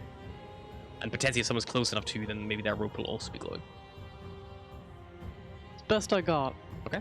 So you cast it, but yeah, just being buried so much, it's just quite difficult to do it. But because you've not like moved too much, like it has it only has verbal components, you've not shifted the snow, where Bodger trying to free himself has actually almost begun to, like, the snow's shifted and compacting him more. So because you're not moving, it's not actually going to hinder your abilities. You'll still be able to, like, attempt to get out. You think, Bodger, if you failed to dig yourself out a certain number of times, you're probably not going to get free without assistance.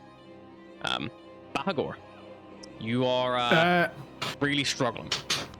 I'm gonna use my shield. I'm gonna try to scoop myself out of the snow. Nice. Would you have worn your shield on your arm, or would you have like on your back for the hike, or? He would be on my arm actually. You have it like So that means mounted already. Oh yeah, I would have had it. Yeah.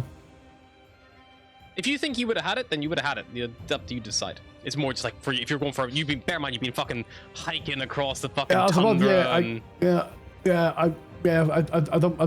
I don't think I would have it because otherwise I think it would just be in the way, wouldn't it? So it'd probably be like on my back or something.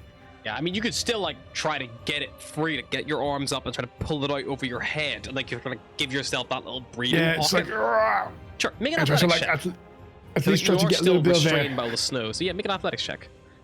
I'm gonna use my last lucky point because I'm fucking dying here. Right. So they get advantage, or is it So flat roll? restrained normally gives you no, nothing on there. So yeah, I'll because you're using the shield in a creative way, you can have advantage for sure. Try to get yourself free. 23. 23. Nice. You bring the shield over and you pull it in front of your face, and you like try to shovel it and wave it back and forth. And if you do so, you're able to agitate the snow before it's able to settle fully, and you see the like dark storm clouds overhead as you like you must have by some miracle landed on your back. And you like take that big gasp of air, like coughing like a flurry of snow out. Yeah, so you are able to get free. You're able to pull yourself out. And like, you got the rope attached to you still. And then I mean, I probably don't have any more actions left, so maybe I'll just try to like see where the rope is leading, and then just like grab hold the rope. You're attached to one bit of the rope was attached to Boy, and the other bit was attached to Malice, and you see that one bit of the rope is glowing with this strange like purplish like light that's kind of like making it like almost like a weird evanescent glittery glow across it, and the other side is not. They both kind of go semi-taut as you like pull yourself up, and like the snow is weighing down, like it's like heavy being attached to these things. And, like you're probably gonna like potentially cut one side to like go towards one and then have to double back. But you know, like it's obvious where it is. Yeah, probably something for a following turn. Yep, that's my turn done. Scratch. So Bahagor is fine. You see Bahagor burst out of the snow, like take a big breath, like sets the shield down at his side, like it's not even clipped to him. You see he like pulls the rope every which way, and you hear the ropes are both like taut to his like sides, to his harness. Scratch is gonna swoop down. She's gonna break wild shape, and she's are you alright, Bahagor? And she's gonna take the rope and she's gonna try and pull. Sure. She'll pull the glowing end. Start pulling the glowing end. You see, he kind of like pulls out a little bit. Whoever's on the other end of the glowing end of the rope is deep in here. So As part of helping someone from an avalanche, if you're not restrained or incapacitated, you can spend 1 minute to free another creature buried in the snow. So you can begin working on that if you would like. Yeah, she will do that. Okay, you start digging out wait. Malice. Is it an action? Yeah, basically it's an action every turn you start digging, and it takes you 10 turns to get them free. Out of curiosity, if she were to summon a beast, could she have the time by it also pulling the rope? If you... what was the question? Sorry, I didn't track. If she were to summon a beast, could she have the time to half a minute? Because it would be 2 people pulling the rope. Or 2 things pulling the rope. It's not necessarily trying to pull them out, it's almost like you have to like dig them free because the weight of the snow. Like 2 things digging them out instead of 1. Yeah, if more things are digging, then it's obviously going to go faster, yeah. In that case, she's gonna cast Summon Beast. And she's gonna command it to start digging for Malice and whoever's underneath her. Well, yeah, what kind of beast appears? What do you envision? It appears to be a white, glowing Arctic wolf, a beast spirit. Big wolf starts digging. Starts digging away. Left unattended, it'll take it 1 minute to dig Malice free. And she will move to wherever the next person would be, and she'll wait because that was her action, and she'll start next turn. If you landed next to Bahagor, the next closest person would probably be the dog, probably Boy. Because that would be the other side of the rope She's that a he's druid. Dogs are people too. You also can't Bahagor- see where Malice's rope leads to Bodger because he's the end of it, so you almost need to get her out first to find Bodger. Alright, in that case, she'll just go straight to the dogs. Seeing You as can she also, can't if you as an action on a following turn, you can like look to try to find him, but because there's nothing signpost, because if Bahagor hadn't broken free, you would have known the rough area and you would have had to search, but because he broke free, you're like, I knew, and then because of the rope, you didn't have a point of contact to work with. So she's gonna go get the boy, and she'll tell Bahagor, help the wolf get Malice out. You'll have it out in a moment. I'll get Boy. Okay, I'll do that. Yeah, cool. So you start digging. Boy is gonna try to diggy, try to get free. Boy does not manage to get free. Boy diggies. You see the snow moving underneath you. You're trying to shove that out, scratch, and as the more underneath is being dug, you can see the snow's like compacting down, as if like whenever they're being dug away, it's like sinking, like as if it's almost like an infinite dig for them. By getting colder and more impactful, it must be very unpleasant to be on the bear. Speaking of being on the bear, Bodger. How's it going? Hello.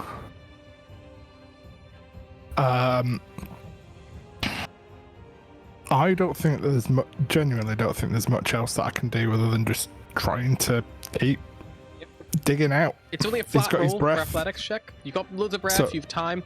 You know that the more you dig, the more risk it is you might get stuck and then not be able to dig anymore. Tell you right now, Yeah. you get 3 tries.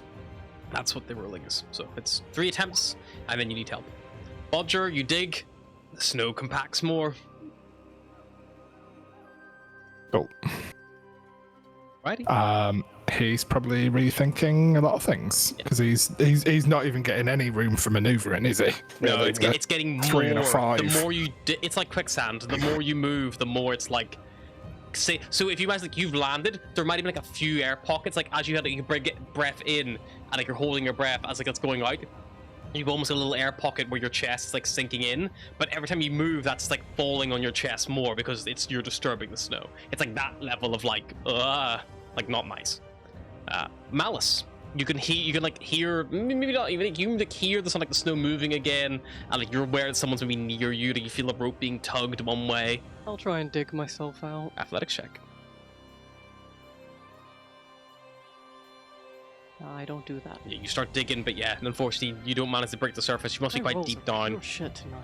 You're probably able to dig a little bit out in front of your face, like just a little bit of like a gap, so you look around, but all you see is just like snow. Like you can't see any like no light breaking through or anything like that. Like even with your sensitive eyes, unfortunately. Agor, you are free. Scratch is instructed you to go help Malice. Yeah, I'm gonna go. Well, I don't know which one is Malice. One so side of the we're rope gonna is go glowing to. purple, and there's a white wolf digging at the end of it, and the other Yeah. side of the rope is not glowing purple, and Malice has, Scratch has gone over there and has begun digging. Okay, I'm gonna go to where it's glowing purple then. You go to move, and you immediately can't move because the rope is holding you in place. While you are attached to someone who's buried underneath an avalanche, unfortunately, your speed is 0. You can cut the rope as a free action if you'd like on from one side. So if you want to cut the side of the rope that like Scratch is already working on, you can cut the rope.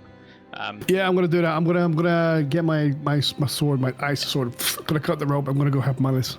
You lose probably about a foot of the rope, like from just having to cut it too short to be, as useful as it could have been. And then you pull the rope along as far as you can and get to where the wolf is, and you start like shoveling the snow like with your shield, maybe like just trying to dig it out as much as you can. It just takes time, and it's because you can't. It's not like digging for treasure where you're fucking just like do. You're like, I think I want to fucking hit this woman in the face like with a metal shield. So you're like trying to gently scrape it off. Don't worry, I'm coming. So with the fucking snow, like with the fucking shield, like.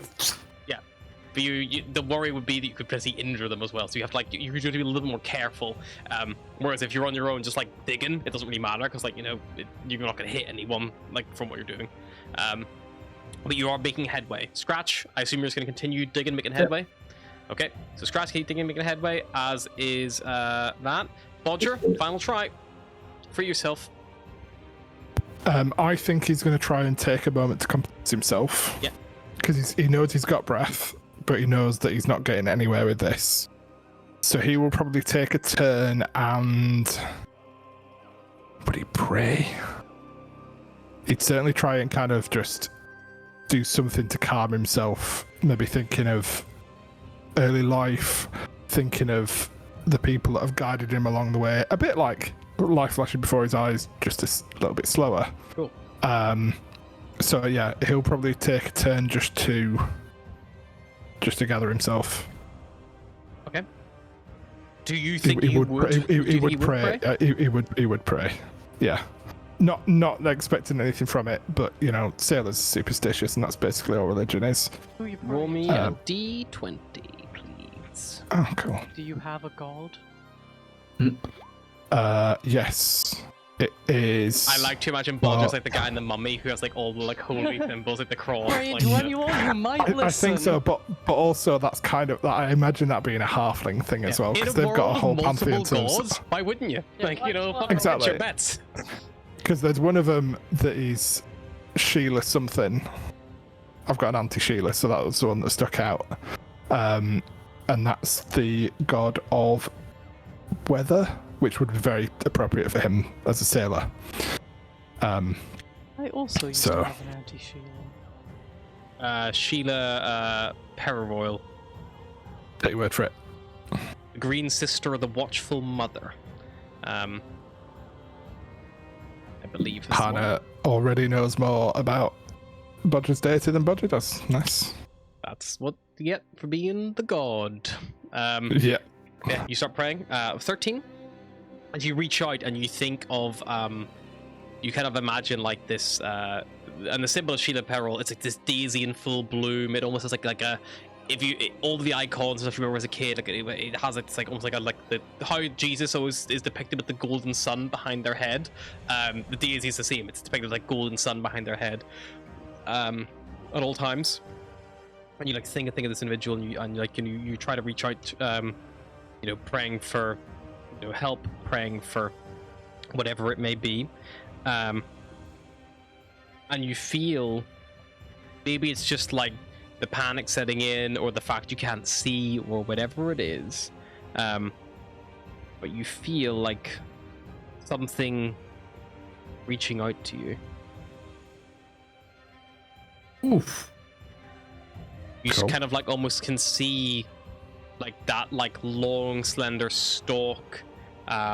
You can almost see that like the top of it, but it doesn't, something about it looks different, you're not sure. And you feel almost for a moment something warm like beginning to like settle like around your like collarbone or your neck, almost like a necklace. does Bodger lean into the comfort, or does he attempt to shake it off and find himself back where he was? He would lean into it. Okay. Warmth is good at this point. Even if it's the warm embrace of death. Bodger, Isn't that the rule of like dying of hypothermia? You get like really warm. Yeah. Yeah, start stripping off. Which is probably what Bodger would do even if he makes it out of here alive. just to celebrate.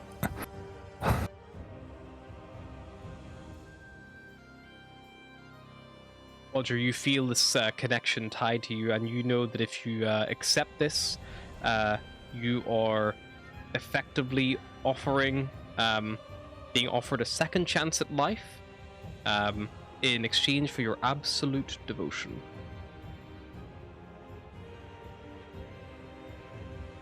Bodger still accept, Paladin or monk. would he? Paladin monk.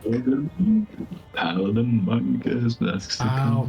So, I mean, he's not got nearly enough strength to become a paladin.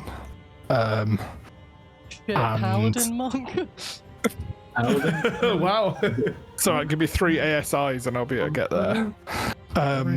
I think he would pull back from the complete devotion thing, because I don't think Bodger hasn't shown complete devotion to anything his entire life, As you and he's pull not back, going to start now. as you pull back, you see that almost like that oasis vision of the daisy, that holy symbol, and the petals begin to fall off as if it is beginning to wilt or lose, and you see it is left with just 3 petals, one almost at the 12 o'clock, one at 3 o'clock, and one at 9 o'clock, and the long stem you realize is not a daisy with a stem at all. You see a black sword there for a moment as you pull back and shake the delirium from your eyes, and then make me a let's call it either Arcana or Religion to see if you recognize that symbol at all.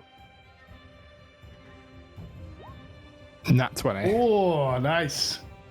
I don't know how Bodger perhaps knows this. I'll let you decide, but you recognize that is the symbol of the Archdevil Levistus, The fuck? who we as a group know quite Warlock well. monk. Gabriella. Warlock Fucking cold as shit. Uh, Okay. they are a very Cool. cold individual. But yeah. Yeah, Somewhere in Waterdeep. very, very muffled, very quietly, releasing minimal amounts of breath. It'll go, oh, fuck. And yeah, it will get ready to try and get the hell out of here on his next turn, probably.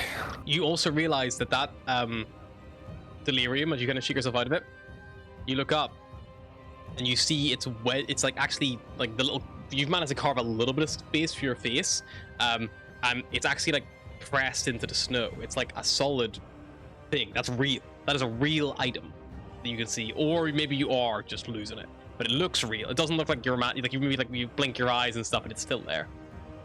It looks Nice. it looks almost like it is made of metal or some kind of gemstone, like a black gemstone Onyx maybe. or something. Yeah, so kind Yeah. of similar to that. Cool. Nice.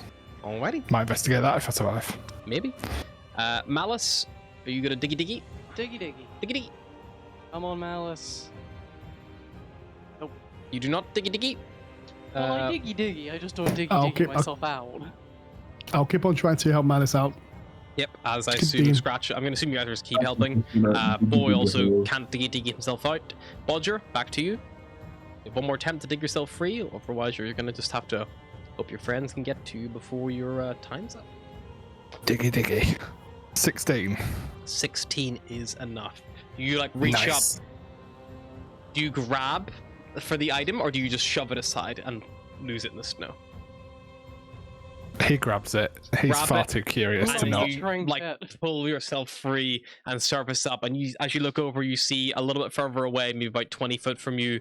You see there's a white wolf digging at the snow, being helped by Bahagor, who's using a shield. And then further beyond that, you see Scratch is digging, maybe with her hands, I would assume. I don't know if she has anything to dig Yeah, with. she Dig with her hands as well, a bit further along. I think she's flavor that using the cantrip Primal Savagery, she can turn them into Like the little, bear fall. Yeah. or even fucking mole, little mole Yeah. hands, like a more like a little Just- tunneling. Scratch has the right to bear arms. Yeah. If you want to make one more check, Malice, to see if you can break free without being stuck in here for a full minute or not, just to see if you can break free in time. Just do one more check for the. 21. So Malice, you're able to break free. Boys unable to. Alice appears from the snow with a string of elvish curses that would make a sailor blush.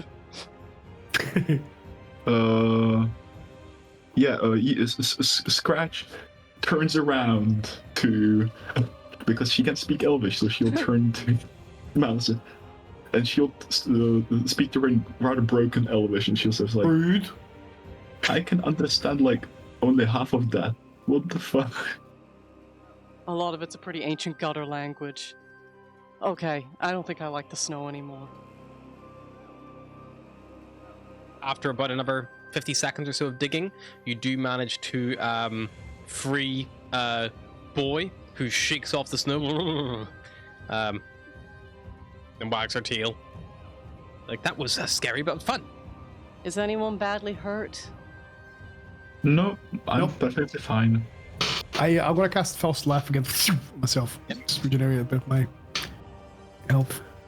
So, I guess we have to climb back up, no? Well, you have to Yeah, but fly. I kind of had to cut the rope to save Malice, so I'm gonna have to you tie this up can't again. put up, no? You can retie it. You only Yeah. lost with a foot of rope. It's not too taxing. Well, I lost one of my Back up. climbing things in the avalanche. shame. I might have one. I'll check. A moment. She does not.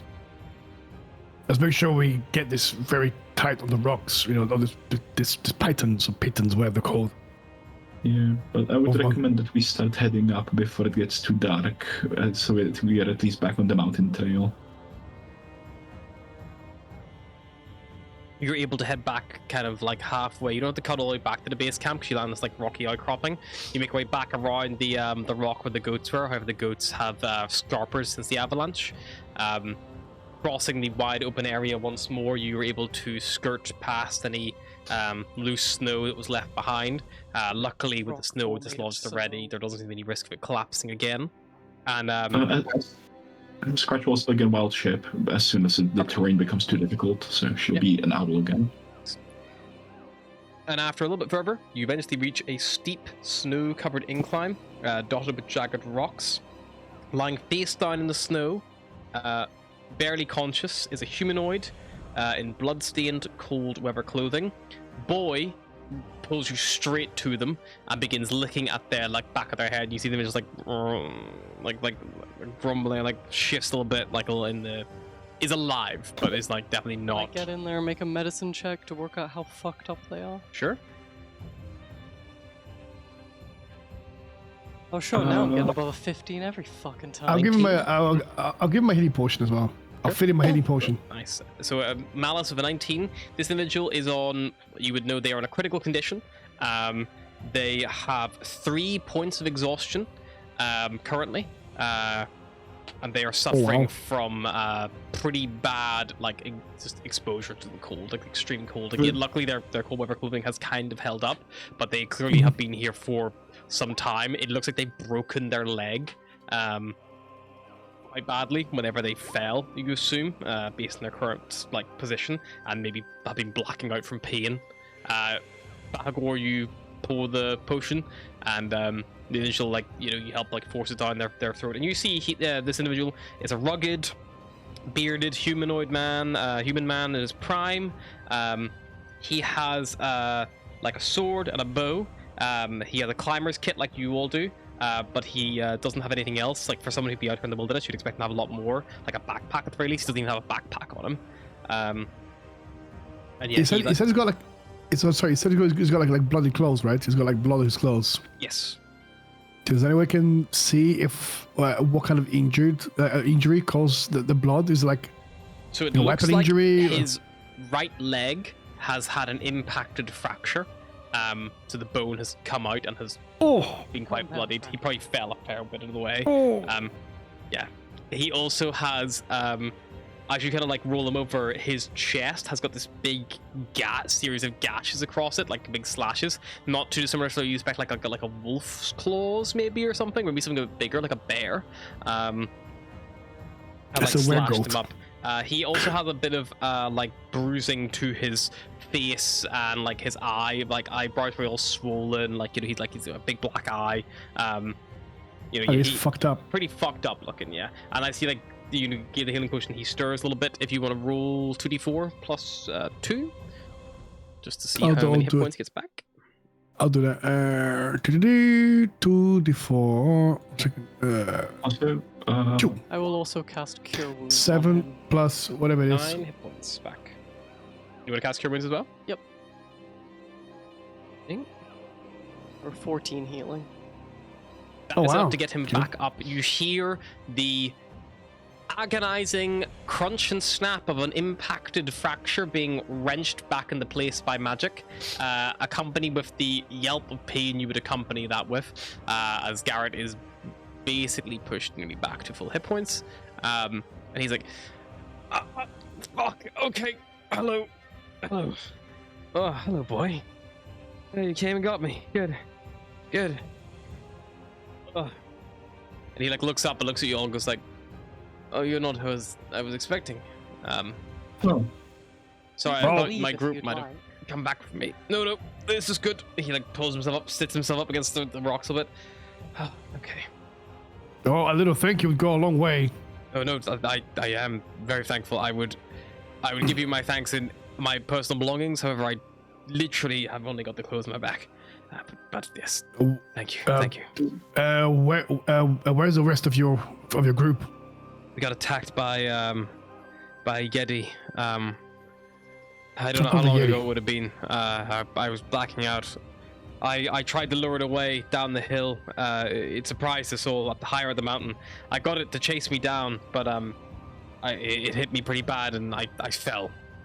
I fell from up there, and he points up like this big perilous kind of like steep climb up ahead, and you see it's like this like icy cliff face kind of like up ahead, and you can see there are like a few like ice picks still stuck in it. Maybe his ice picks, and we tried to stick in. You're not sure. About halfway up, but it's about a 40-foot sheer like climb up. Scratch, you want to maybe fly up there and see if you can see anyone? I'll have a look, and she'll fly up. What's your name there, fella? Garrett. My name's Garrett. I'm from Targos. I was a guide for this group. They were coming up to do some research here. I don't know. It's all gone to shit. We met your husband. Your dog got us.